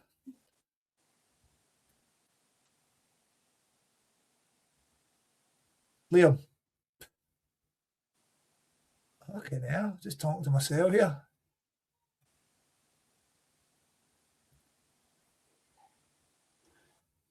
Any comments for the chat since I've been left myself? Any questions? If anybody can hear me? Sorry, mate, I was talking to him. Fucking hell. Where were we? Every cunt just switched that. Oh, right, sorry. It's sorry, mate. like the Twilight Zone. Aye, fucking hell. But we've not even spoke about the cup final. Fucking hell. Did you have a good day? Cup final was great. Great. Aye. There was a comfort about it, wasn't there? Oh. I mean, The obviously pressure was off. We could have lost that and I'd have still walked out smart. I agree, and I think I thought we were all right. It was a good day out, do you know what I mean? And then that show again, fucking Oh, his what a goal guy. was fucking What a guy. ballerina. But the thing is, you would give him another year all day long, wouldn't you? The thing comes at 20. So we're talking about. 30. Is he turned 30? Is he? I'm not saying he's not even 30. Nah. So we're talking about Andy Tom fucking 26 year, 28 year ago, 29 year ago. About Andy Tom signing when he was 30, and 30 people were near fucking dead at 30. You know what I mean? And this boy's 29, and it just looks like we need to get him fit. That doesn't look like anything else. That doesn't look like any. He's got a buzz for it. I think what you would get though is a disappointment if Celtic don't go and get a proper striker after what we've been going through because I mean, it's kind of pish, isn't it, that we can't go and invest in a fucking proper striker. Oh, fucking hell. I mean, I know they're not easy to come by, but there's surely guys, I mean, at the end of the day, I know that these, like your Jamestown, your analytics and that can fucking pull them out for whatever, but surely we did it before. When you look at when we get Gary Hooper, fucking guys like Anthony Stokes, fucking Lee Griffiths, you know, these guys were fucking lethal. But there's nobody in Scottish football with Braga and Shanklin, eh? I mean, like, what other strike? Do you know what? It's a funny thing, right? See, when you look at the World Cup, right? I'm not an expert in every team, right? But I know fucking the basics, and I've watched loads of football, right? Harry Kane's probably the only number 9 going to that World Cup. Do you know what I mean? Shanklin. Do you know? But it's you don't get number 9s anymore. It's like, but again, what are we doing this summer? What is Martin O'Neill's plan of attack? Are we going to go back to a 4-4-2? Are we going to go back? I don't think he will. Well, saying that, he might, because he's going to have to blow this team up and get a full new team. Right. This is a perfect opportunity to talk about. So, Dyson Maida's leaving, right? And I know people. So we were talking about it slightly on the chat, and Harper's like, I'm fucking dead. I can't say I'm devastated by Dyson leaving. I'm fucking right. I'm not really fucking. But the reason I'm saying that is, right, Dyson leaves last summer. It's a massive blow, but you're probably, club-wise, you're probably bringing in a lot more dough than you will this summer. But this year has proven that Dyson's limitations. Now, Dyson might, if I was watching Champions League final, and I said to the fella I was watching it with, I was like, so Dyson's going to leave, and Dyson's really important to us. Does Dyson even go on the bench for either one of these two teams? And you're like, maybe he goes on the bench, maybe. But he doesn't trouble the first team. Because Arsenal's game was all about kind of trying to hold the ball, and possession of football, not losing the ball and using your chances is mega, mega important to these big teams. And the way Dyson plays football, I said earlier, I don't think Dyson Maida's troubling a top 10 English Premiership team. And I don't think he's troubling a top 4 Bundesliga team. I think he's somebody who needs to break things down and kind of counter-attack kind of player. See, Everton would be fucking amazing fit for him. Yeah. There's my mid-table team, aye. But fucking, like, they've got that. See, when I watch Everton, right, they've got that Beto up front, or that Barry. The two of them are fucking useless. They miss more chances than he does. See when you look at Dyson and he blasts them out the park, and that, they do that fucking regularly. And you're saying they're fucking, and they've not got anywhere near the work ethic of him. No. They paid 30 million for both of them. What's their kind of hold-up play like? Are they good with the ball, back to goal, ball to feet? Beto's actually quite decent. See, holding the ball up, he's quite decent. But and Everton have got a decent fucking midfield. Moyes, at the end of the day, Moyes is a fucking guarantee fucking honestly. You know my feeling. Everton should be fucking challenging for the fucking league, and I don't care what any cunt says. They're a massive club, and they're just. I mean, look at Villa have proved what you can do. Everton and Villa, to me, I would say Everton's a bigger club than Villa. You'd probably say Villa's a bigger club than Everton. It's a fair argument with the two clubs. They're pretty similar size. The two of them are massive. But Everton are just massive. Not as big as West Ham. Oh, don't give me fucking stuff. But it's a fucking scandal. I mean, they've not won a trophy since 1995, and Moyes has been manager for 13 years of that. Fucking. And cunts are still backing him. Oh, he's a steady hand. You don't want a fucking steady hand. You want somebody. See, when Ariola fucking left Bournemouth, they should have been right in and go. Oh, totally. Yeah, Fucking- they've been through some fucking proven managers and it's still gone to fuck. I mean, Ancelotti, fucking. That's the only one, Joe. No, one. you fucking Benitez. Benitez. What the Get fuck? the Why did you do it? Benitez didn't win anything, no. No, but he's fucking over the hill. He's like fucking. What? Oh man, what's that Martin making you O'Neill sort of manager? thing. Fucking, well, you know my thoughts. That's He won the Champions League, John. I mean, That was legal. aye. How many years ago? I mean, just Bill See, when's the last time Everton won anything? Just Aye. So what? pull that fish hook out of your mouth there, sorry. But you were serious. And then they got a load of fucking journeymen. Koeman, fucking, you thought he'd have done all right. Fucking, I mean, the thing is, Celtic talking about getting Martinez. Thank fuck he's no coming either. A useless bastard. Fucking what? He won one FA Cup and get the team relegated in the same season. That's his fucking whack. He's fucking one of the luckiest managers in world football. But I mean, fucking. Just grossly mismanaged Everton for fucking years. Scandalous. Absolute scandalous.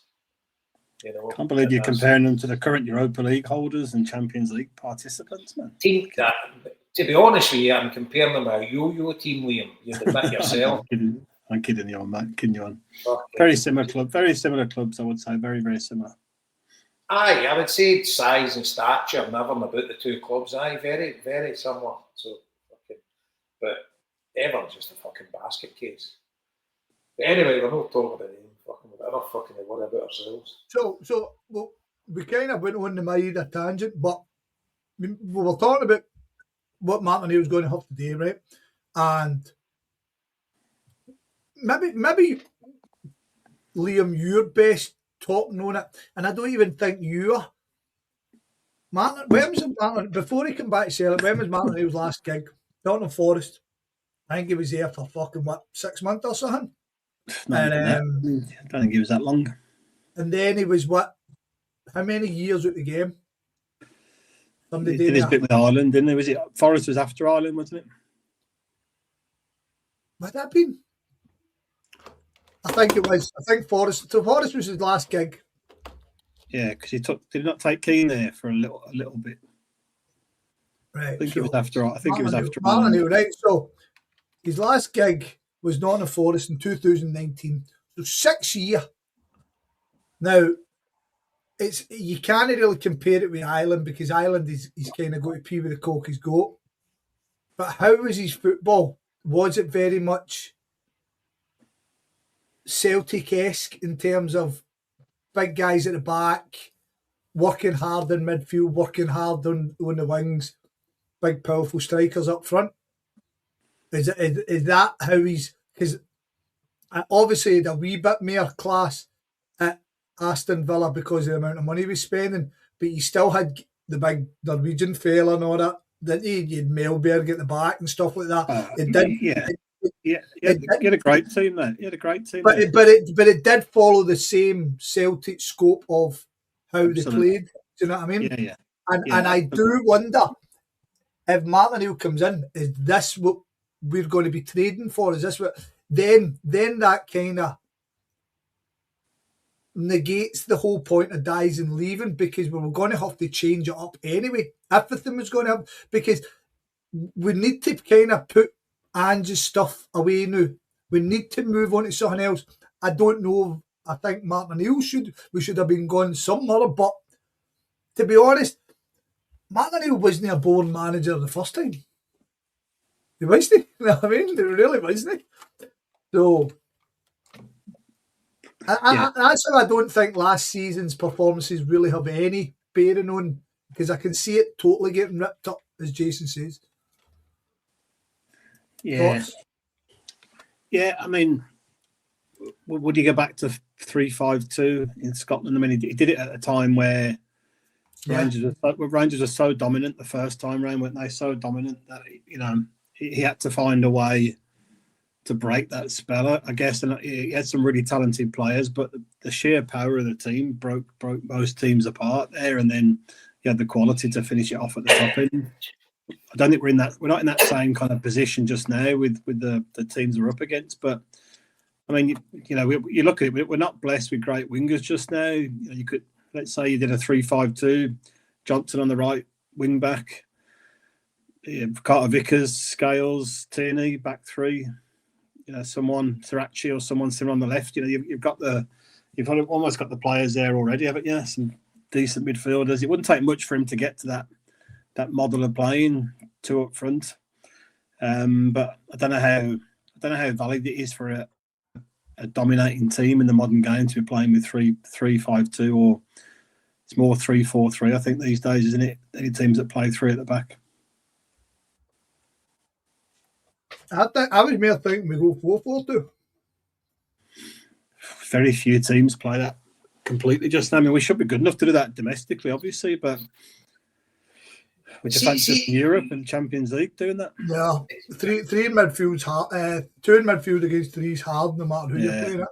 Yeah, it is, but obviously you get fucking benefits of other places in the park. Yeah. And then at the end of the day, you win in those games in your midfield. I get that, but if you're willing to play the long ball, and you've got somebody that can hold the ball up, you've got somebody else. It's all about scoring goals. I mean, I'm trying to think what game it was. Svanchera was started up front for us in the first half, and then Anacho come on. It was at Celtic Park, and then Anacho come on, and it was against St Mirren at Celtic Park, and within seconds, he had fucking Gogic in his pocket, whereas Gogic was fucking killing Svanchera. I don't think Svanchera got a fucking. Exactly. It was unbelievable, and there was a wee ball right that Dyson wasn't great at it, but when our centre halves have got the ball, and obviously the press is right on top of our midfield, and our midfield are kind of often like to go wide. There's a big space for the centre forward, and Dyson's first touch, I don't ever remember it was a game. Dyson, every time he touched the ball, it fucking went out the park and all that. Remember that? And I remember in an actual come on, and he was just showing for it, and it was just coming, sticking to him, and then the next thing you know, we were up the park, and I love that. I love that. I love a big forward. I see a big forward who's willing to do the doggies. I love the guys. I think they are brought now who are just there. They're not that mental and scoring. They'll score goals if they need to. I was listening to Jurgen Klinsmann, and he was talking about how unselfish Teddy Sheringham was, and obviously Andy Cole had that great partnership with him as well. If we could get ourselves a partnership, that would be fucking great. But again, we're talking about the three. We really should be in a position where our centre halves, one of them can at least push into midfield and be that third guy in midfield.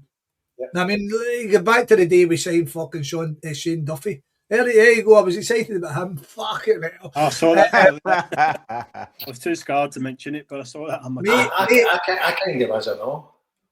What? I was being sarcastic. I was fucking raging when we signed him. I was actually fucking cool.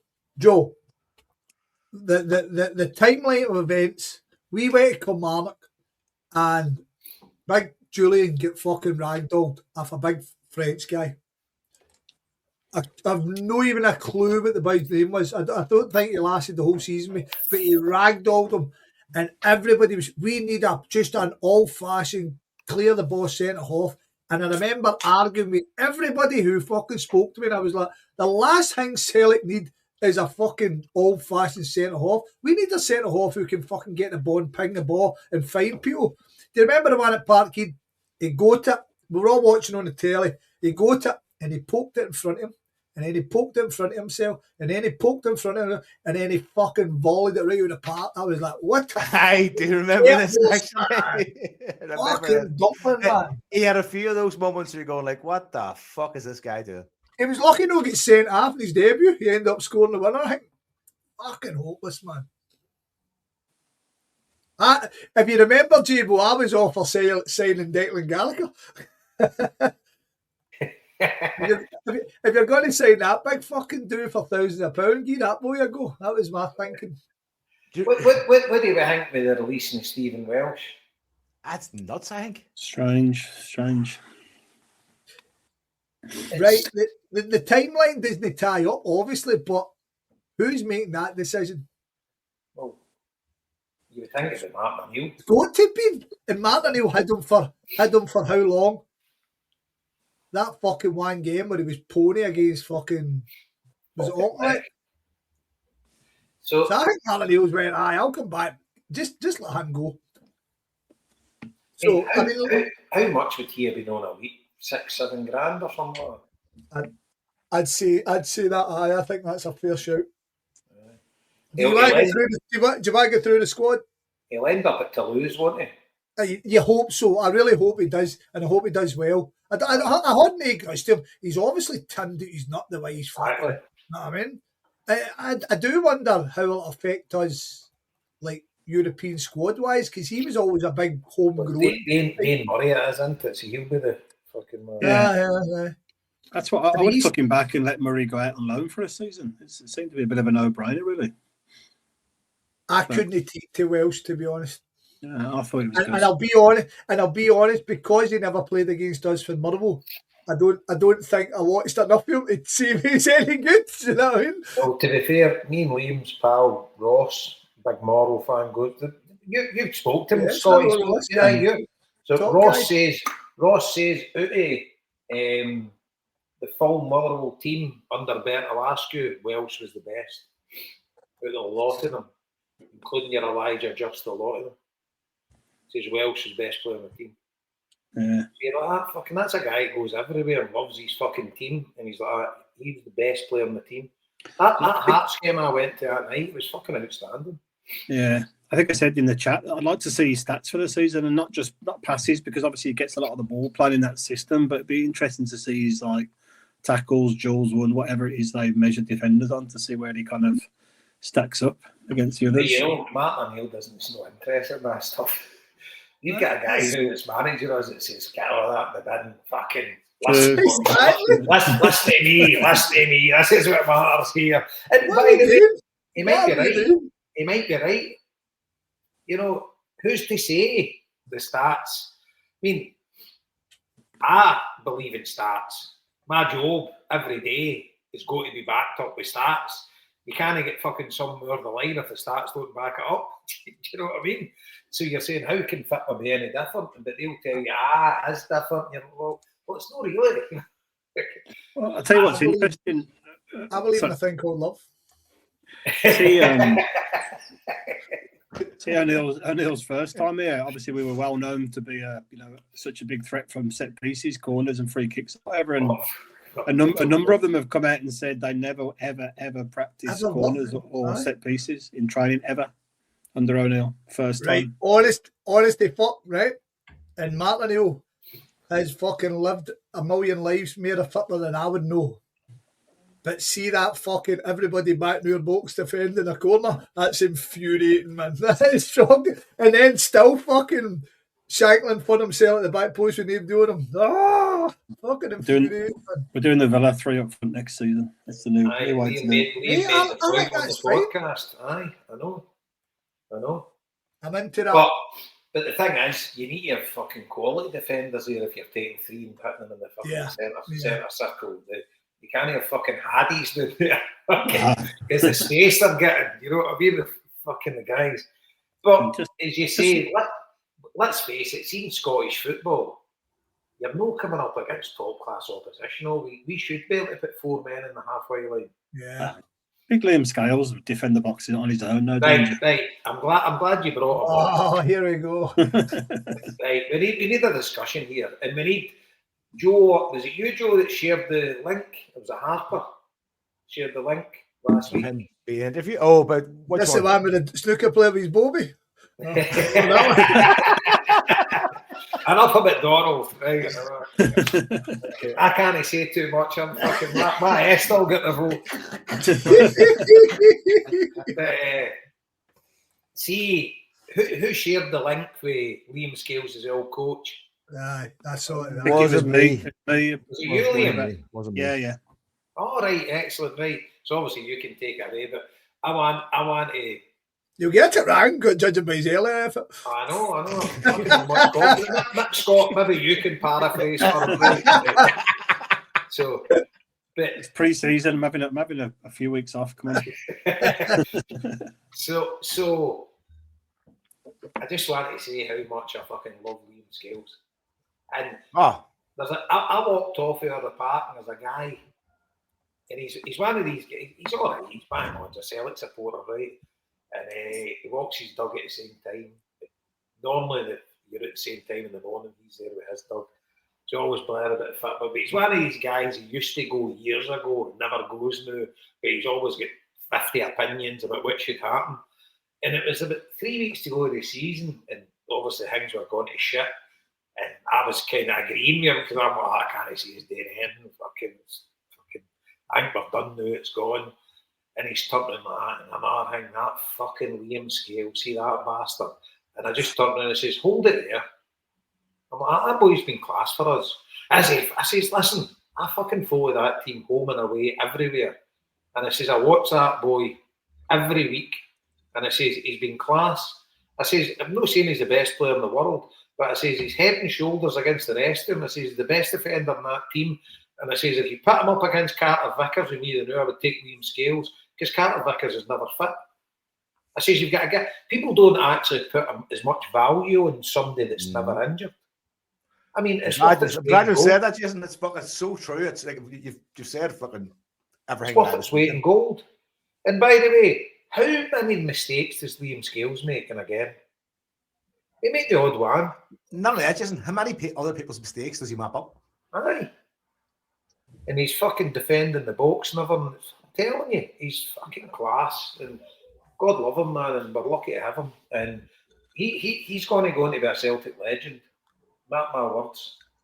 HomeBhoys episode number 8,322. Jesus. I'm telling you. Did you see the interview? It might have been post-cup final with him when he was talking about how much he loves it. Like, you see that? I don't think so, Joe. Who shared it, Joe? No, I didn't share it. I got it myself. No, I'm really sure I shared it for this fuck's sake. Do you know, I did see it, Joe. He's wearing a white shirt. He's obviously dressed. Aye. I did see it. He basically he says, I love it here. I love it here. Aye. So, Liam, Yes. I'll trust you in this. So, give the listeners... I'm keeping this very simple this time, right? So, apparently, as a boy, he was a winger, but not only a winger, a tricky winger. I think that was the gist of the article, wasn't it? I'm fucking geared about, right? So I'll do it then. So basically, Liam shared a video of Liam Scales' old youth coach. Is it Wicklow he comes for, Joe? Arklow, sorry. So apologies to everyone in Wicklow there. Well, Arklow's in Wicklow though. Oh, right, there you go. Arklow's a town. Wicklow's a county. Is It's up to fuck. Is it full of copites like the rest of fucking Ireland? Do you know, Arklow's a Arklow. town. It's a lovely wee kind of port town. It's lovely. Aye. So anyway, it was his old youth coach, and he basically said, he says, Liam Scales wasn't he? He says, I couldn't believe. He says, we're looking at his stats, and he mentioned that Liam Scales had the most complete passes in Europe at one point. Obviously, just because he's passing it about the back a lot of it. But what he said was, he says, when he was a kid, he says he was a winger, but he emphasised, he says he wasn't just a winger, he says he was a tricky winger. He was a ball-playing winger. He used to attack players and he would go by them. And he says, I could not believe when I seen him making the grade that he was a central defender. He says, I could not believe it. He says, because when he played with us as a kid, he was a winger. And he says he used to attack the line, he would beat players, dribble by them. He says he was outstanding. So there you go. So Funny old game, Saint. Funny old game, Saint, yeah. I pretty much said that, to be honest. You did. Oh, yeah, yours is a bit more succinct. No, you just basically couldn't wait to get off the mic and just say, oh, Well, I've had my fingers burnt tonight, so I'm not going there again. Your confidence took a wee fucking rattle there. Don't let the bastards grade you down, Liam. If I have an example to anybody on the fucking any podcast, don't let the bastards grade you down. I've had one mistake in 300 hours of podcasting. Fuck that. Not going there again. I'm still waiting for that mistake to come. Here we go. Fucking hell, man. We all remember the 6-2 game, Jason. And the old boys. Fucking God bless Neil Lennon. Oh my goodness. Right, Right, I'll give you my opinion on Liam Skills. Right, go for it. Right. Everything you've said there until your last bit, as per Jason, you're good, I think, and then you get carried away with yourself. Right? The legend part, I'm not jumping on board with that as of yet. Aye, you've approved it's happened before, it will happen again. I think he deserves a lot more credit and a lot more slack than he gets. Celtic fans, as well we know, can be fucking unfairly cruel until a point.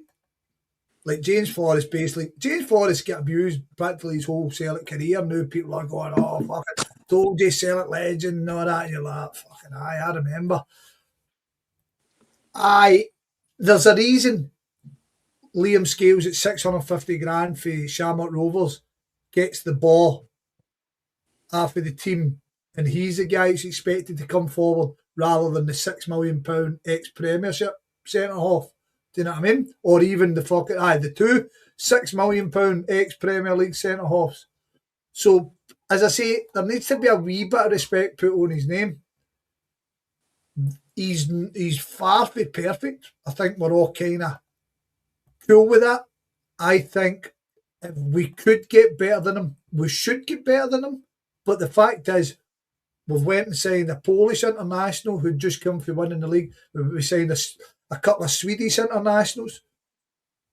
We've signed a boy who won Premier League 2 Player of the Year.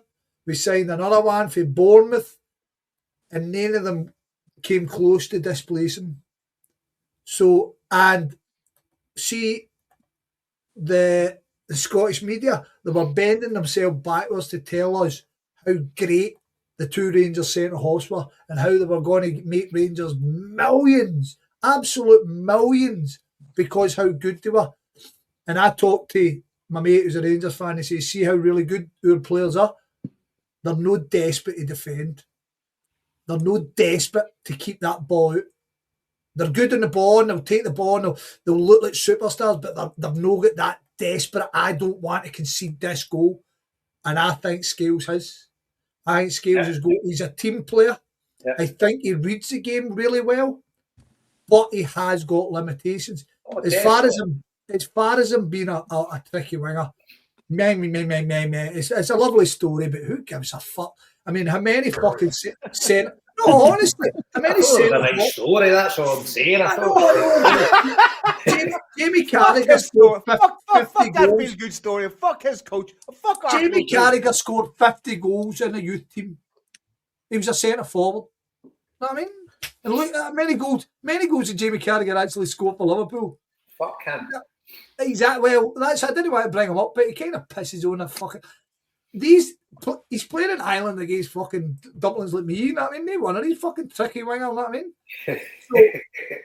So yes, guys are on about the Holland stinks and all that. He's getting by them. this Liam Scales appreciation fucking taking a left turn. But the fact is, would I desire better than Liam Scales playing in our defence? Of course. Is Liam Scales, when things are bad, is Liam Scales the major concern? No, he's fucking not. He's not. Last season was a problem with our midfield and attack, and the defence got the brunt of it.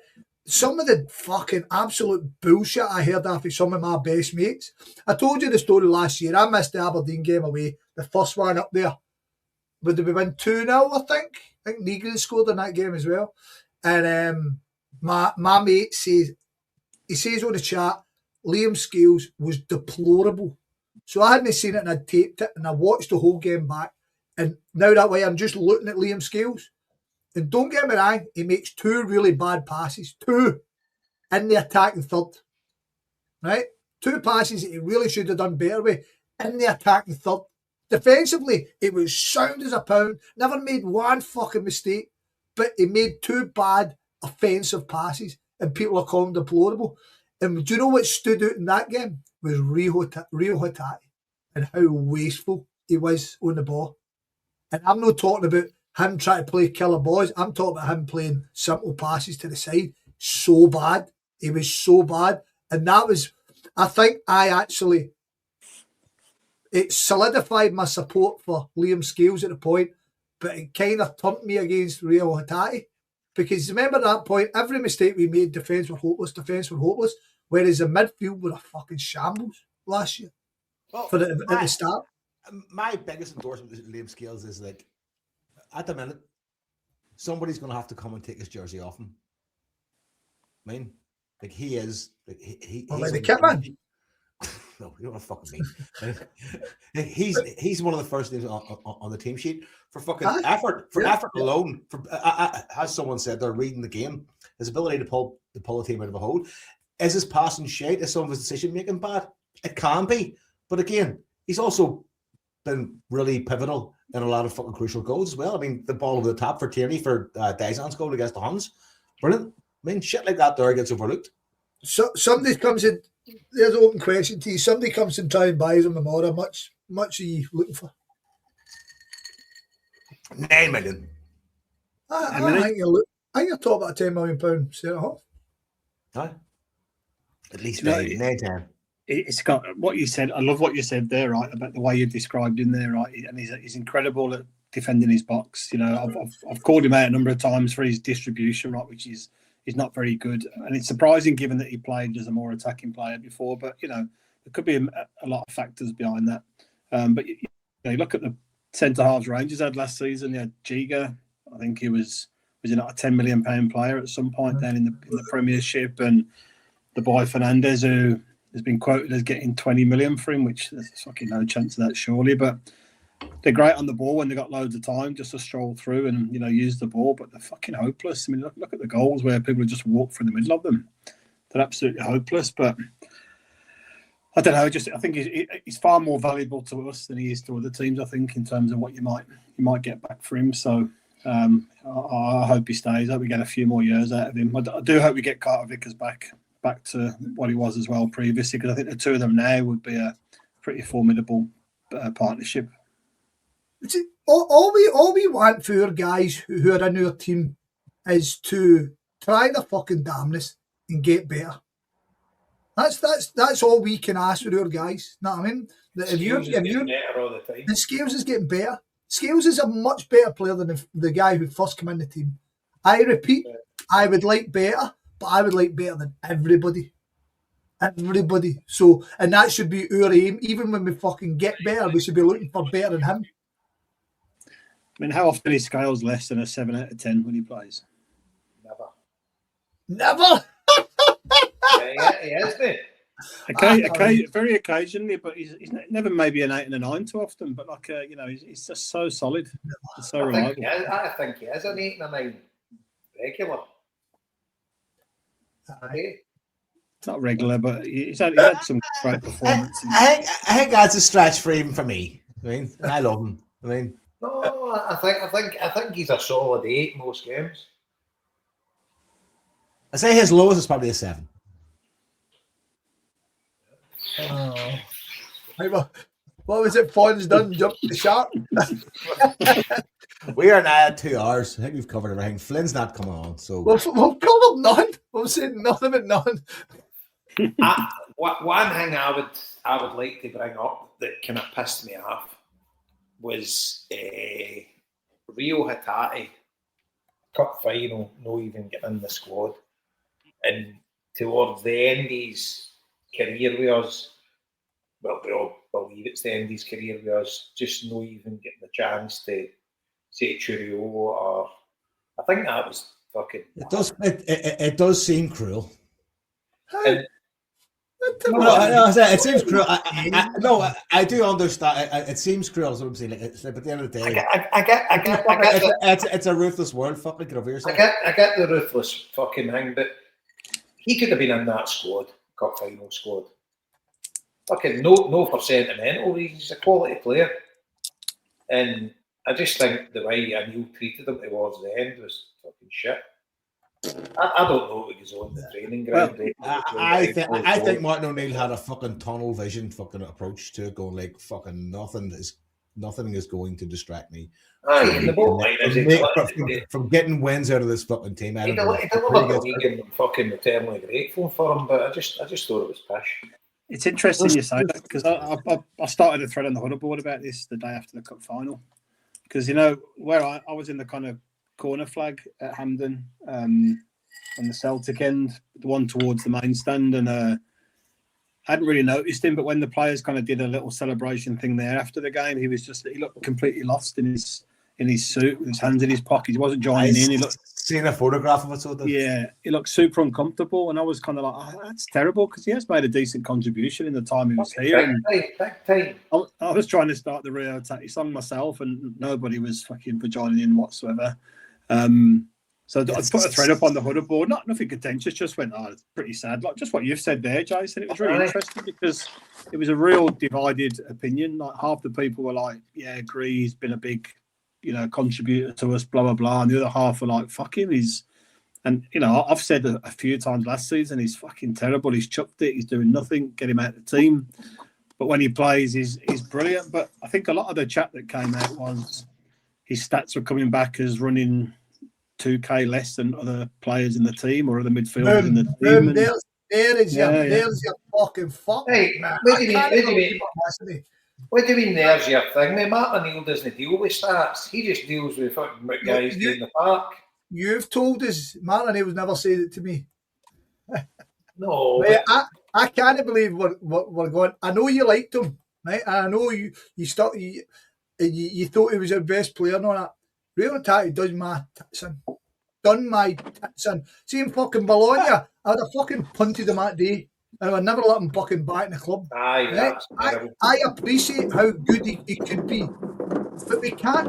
We're there to fucking win things. We're there to get back, and we're giving him a place just because fucking he looks sad. Fucking boo-hoo. Bernardo's no the king of ball, and he's there celebrating with his team because his team won.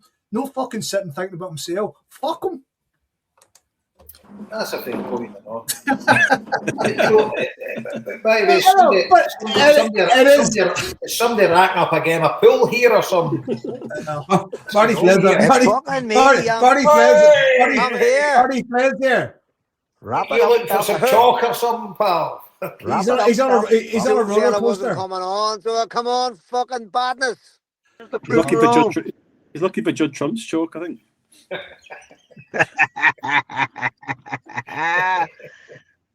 Well, I'm driving. I was trying to listen to the show. I've been driving and I couldn't get a proper signal, so he was recording. Trying to get buyers for the Rock Bar. You trying to get a syndicate together? Ah, fuck me! I'm on a fucking sweat in case they don't do it. Fuck what? You know what I mean? That's an institution. Like fucking the same way Carstairs is a fucking institution. Same with the Rock Bar. Is it the same kind of clientele? Authentic rockets on the fucking inside and authentic rockets on the outside. But there's a blessed Dick McGuinness said, make sure when you're in at a fucking Man United at a Liverpool playing, keep the noise down, boys. That's what they said to us. Fuck, that's nuts. What the fuck? No, I can't believe that. Like, crazy.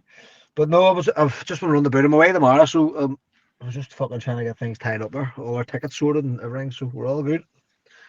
Good to go. Where are you off to the morning? Cork, bye. Cork for the semis. Down at Cork. We're off for the Munster final. So we are, so we're all good. There's 12 of us going, we've all got our tickets, so we're fucking flying Brian, Jimmy Dean.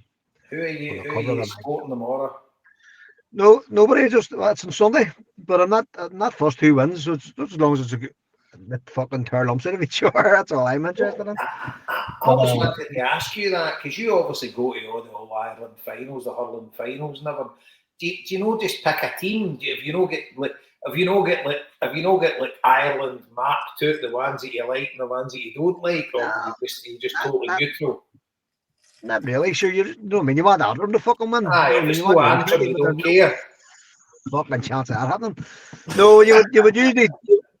you would usually cheer the underdog, whichever team you think is gonna, either maybe trying to make a breakthrough or, maybe just haven't been there in a few years, then you'd want them to win. But Cork are obviously a powerhouse team, but they've fallen short for like they had a player strike about 20 years ago and they've never fucking recovered from it really. And their big rivals would be Tipperary and they're kind of in their shadow. And they have a brilliant team. They have a really, really good team. So they're coming of age. You can see them getting better and better every season. Is this the But best since the O'Halpine days, do you think? it is, Joe. It is all right. Again, they're Cork people, so they're all fighting among each other today. Like there's some of the old players are having to go with the fucking manager and shit like that. It's fucking mad.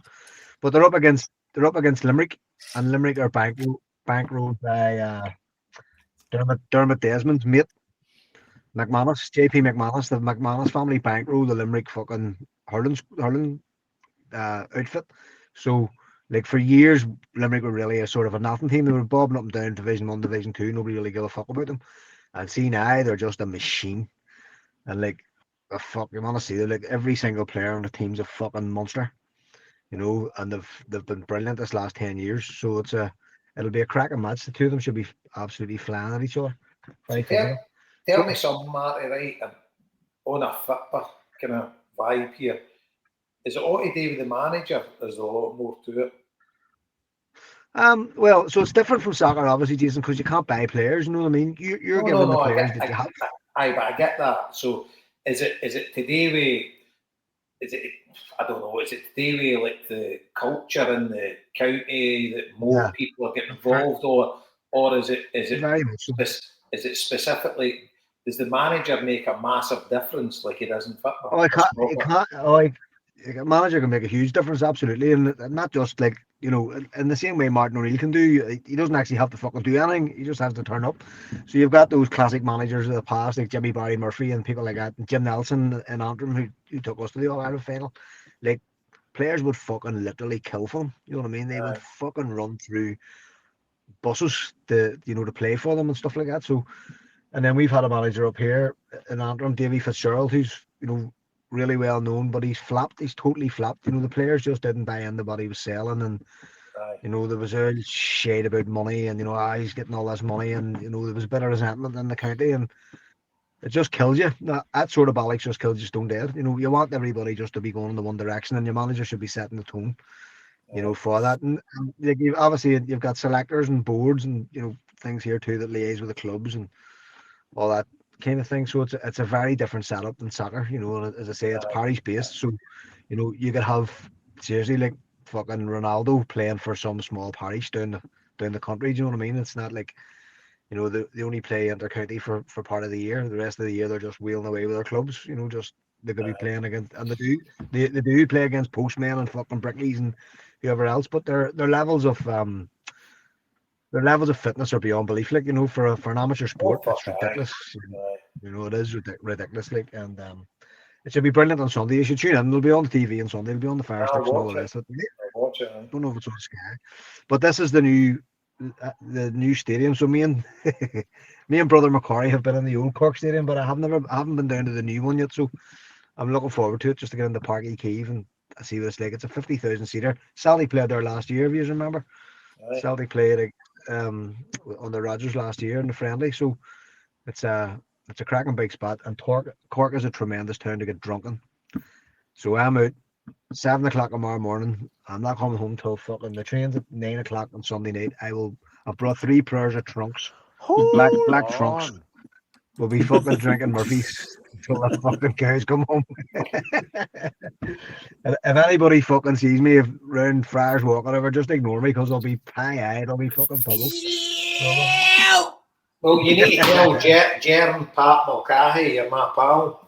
If you're in no problem. Yeah, if we're in, we'll say hello. So we'll. But Cork's a cracking spot. Like it really is. Great town. Really good town. So fuck you for a start, right? Martin O'Neill, what's your thoughts before we fucking wrap this fuck?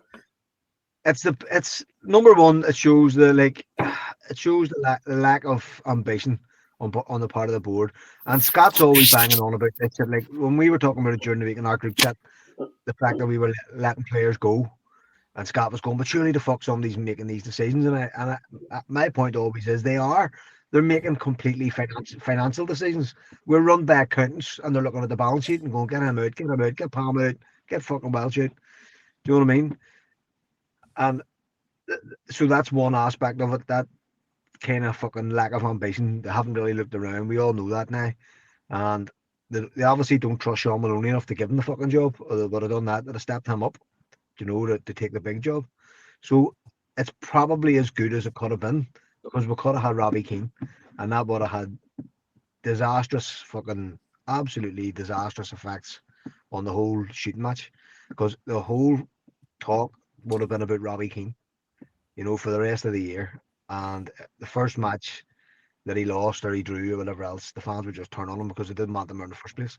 Whereas now the board of a mudguard, they're not going to get any criticism because they gave us what we wanted, basically. That we didn't get Robbie Keane and the heroes back, the managers and stuff like that, But like, with a 74-year-old man in charge who's going to have to do a Champions League game, or a Champions League schedule at best, and at worst a UEFA Cup, a UEFA Cup campaign. And it's tough on a man that age, So I would imagine that Maloney and Fotheringham will be taking a bigger role this time around. He's probably going to have to let them do it, to take some of the weight off him. And here, in fairness to them, they did a good job. Like, either side of Wilfred Nancy, they did a good job. You know what I mean? They didn't do a bad job. They got the team. Yes, we did have bad results, but you could always have bad results. The running, everybody clicked. Everybody seemed to be on the same page. O'Neill set the tone for it, and everybody followed. So I genuinely think it's as good as it could have been under the circumstances. And we all know Dermot Desmond's making the decisions here, and Dermot Desmond knows fuck all about football. Do you know what I mean? He's not watching fucking German second division matches on a fucking Tuesday night or something. Do you know what I mean? He's not. And the power of the club rests with him. So as I say, it could have been a lot worse.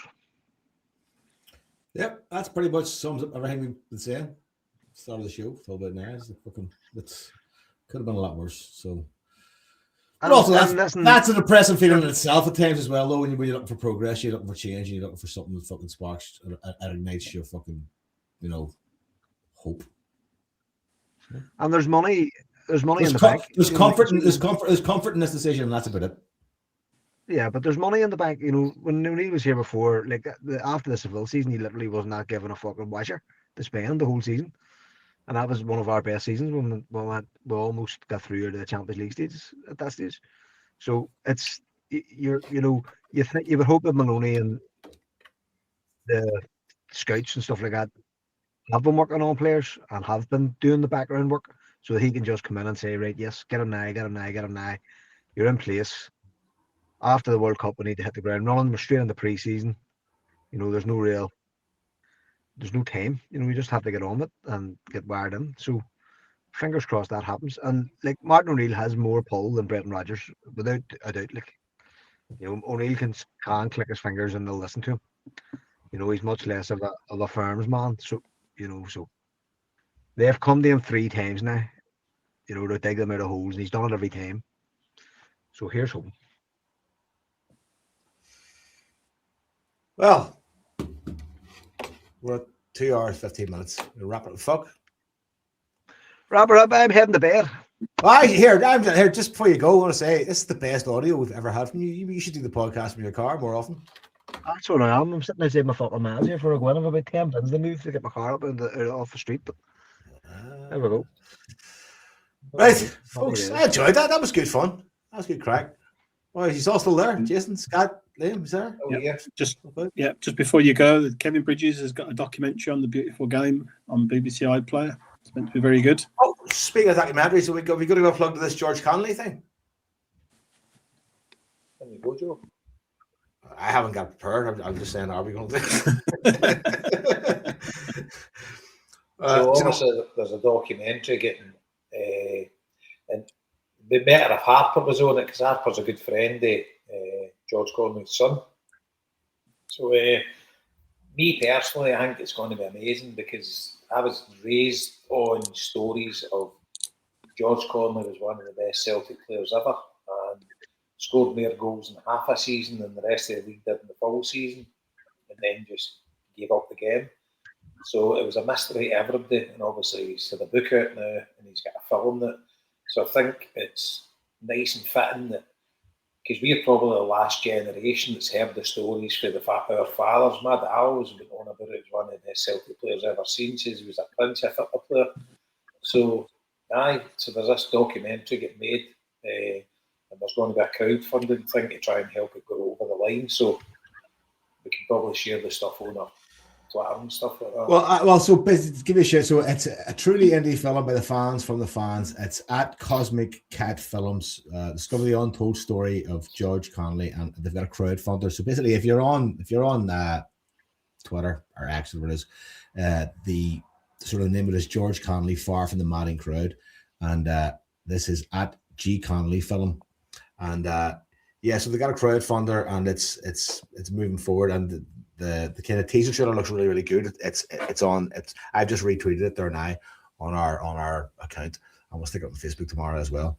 But I've met David back in the past when me and Harper went to Alloa back years ago when we were first kind of friends, and it's a kind of a fascinating story about George Connolly. I mean, and like you said, Harper's got a very personal connection to it in a very real way, and I suppose like the town of Alloa as well, because I think that's where people kind of seen him after football. I'm really looking forward to seeing that. It's a really intriguing story, and to kind of hear how it went down. And there was never really anybody that kind of knew, was it, like, actually told like why it happened. I think the always assumption was like that life just wasn't for him. That spotlight life wasn't for him, and so on a personal basis, he just didn't want to deal with it. There was always a rumour that went about, but I don't think really want to delve into that. I don't like dealing with rumours. I just speculate. Right, that was good fun, lads. 2 hours 15 minutes. We'll be back with the season review. Scott, any time on that one? Yeah, next week at some point. Next week, season review. There you go, folks. No, next Friday. Next Friday. Nailed on, not Friday. Right. Not Friday. I'll be winding my way to Boston. Oh, that's right. I didn't mention it. J-Bo's going to the World Cup for the Tartan Army. Sparring at that at the ready. Bird ball bag under his kilt. He's a tartan terrorist. No, we're all fucking kilts. I can fucking assure you. We're coming. Big ginger hair outside that fucking tartan hat. Here we fucking go. Come on, Hamish. Come on, Hamish. Give us your plan. I'm looking forward to entering Boston with you know what flags are flying in just about every pub in Boston, so it should be a laugh. So how long are you over for? Friday till I leave there Monday night. Just going to the Haiti game, and the blessed arsehole convention, Mr. Sean Butler. I was on the phone to him just before we come on. The arseholes always come through. Sean actually lives 15 minutes away from the Gillette Stadium, so he's going to be doing us a wee turn after the game. And he's opening the stadium up. Aye, so I'm meeting Sean on Friday. Touchdown, don't know, back at 3 or something. So I should be in the Boozer in Boston at 4:30. Sean's going to come, get a few juices with us. You staying in central Boston, are you? You staying like in Boston? Just across the water for Back Bay in Cambridge. Just lovely. There. Boston's a fucking great town. Aye. So it's a village compared to New York's. Aye. I know, but it's clean as fuck. Oh, aye. So looking forward to it, but see the fucking carry on. See, don't want to fucking take the podcast on a bit, but see the corruption with FIFA and the shit that the Boston authorities have done to try and rip folk off. It's fucking unbelievable. Honest to God. So I joined one of the fucking Facebook pages with the Tartan Army, right? So get him off the podcast. Clip it. Honest to God, some of the shit they post is fucking wild, right? But one of the things they put up, these 3 Scotland fans started a ticket exchange. So it was basically for anybody that's got tickets. And the funny thing is now, see in the past week, you get loads of photo. I can't make it now. Lost my brother and all that. All the see the sob stories. I've got these tickets and they've all paid over the odds for them. They're trying to get the money back. But tickets are now coming for face value. So people are all getting tickets now. If you held off, you're getting them. And see so loads of what the Scotland fans have done is they've booked places in towns outside Boston, so they're all staying there. So what's actually happened is the hotels in Boston that quadrupled their room prices, they can't sell them. So they're now selling the rooms at less than what they would normally be, but they can't get them sold because everybody's got digs sorted in these towns outside Boston. So it's a fucking shit show. And there's one train, there were 13 trains on the day of the game to Gillette Stadium. You can't get a normal public train on that route that day. Everything's for the World Cup. And if you go to see the New England Patriots, it's $20 return, but they're charging the Scotland fans $80 return. So loads of folk have got buses. But the thing is, that stadium's meant to be the worst sports stadium in the world to get to and to get out of, because there's one road in it and one road out it. So it's a 30-40 mile for Boston, and they're talking, if you're on a bus, you'll be 3 hours gone there and 3 hours coming back. Fuck me. Oh, man. So I've worked out, there's a train station, Mansfield, that's 6 mile away from Boston. There's trains running, it's $10 to get there. We're heading down there, fucking then going to get an Uber up to it, and then Butler's going to pick us up after the game. And he says he knows the back roads to get back to Boston. I'll be fucking dead. So, You're like a fucking cat. You always land your feet, you cunt, don't you? Yeah, Always. well, there's a will, there's a way. I won't get into Gary's story. I'm fucking heartbroken. Oh, For me, it's meant to become his passport. Fucking, he booked it up, then looked at his passport, and it's out of date. Fucking disaster. Thank God you weren't going to get it. What's that? Thank God you weren't going to expose him. Aye. So there you go. Your secret's safe with us, Gary. I know. Oh, fucking devastated, man. Aye, listen, looking forward to hearing about that. But aye, that was good fun, lads. Enjoyed that. We got a lot not sorted. And where we go. Right, season review incoming. Jason's away. So Jason's away next week. So basically, the season review will be before the start of next season. That's the only promise we can give. That is the timeline we can commit to right now. That's it. Sometime between now and then. Right? Hail, folks, lads. Good crack. Cheers. See you later.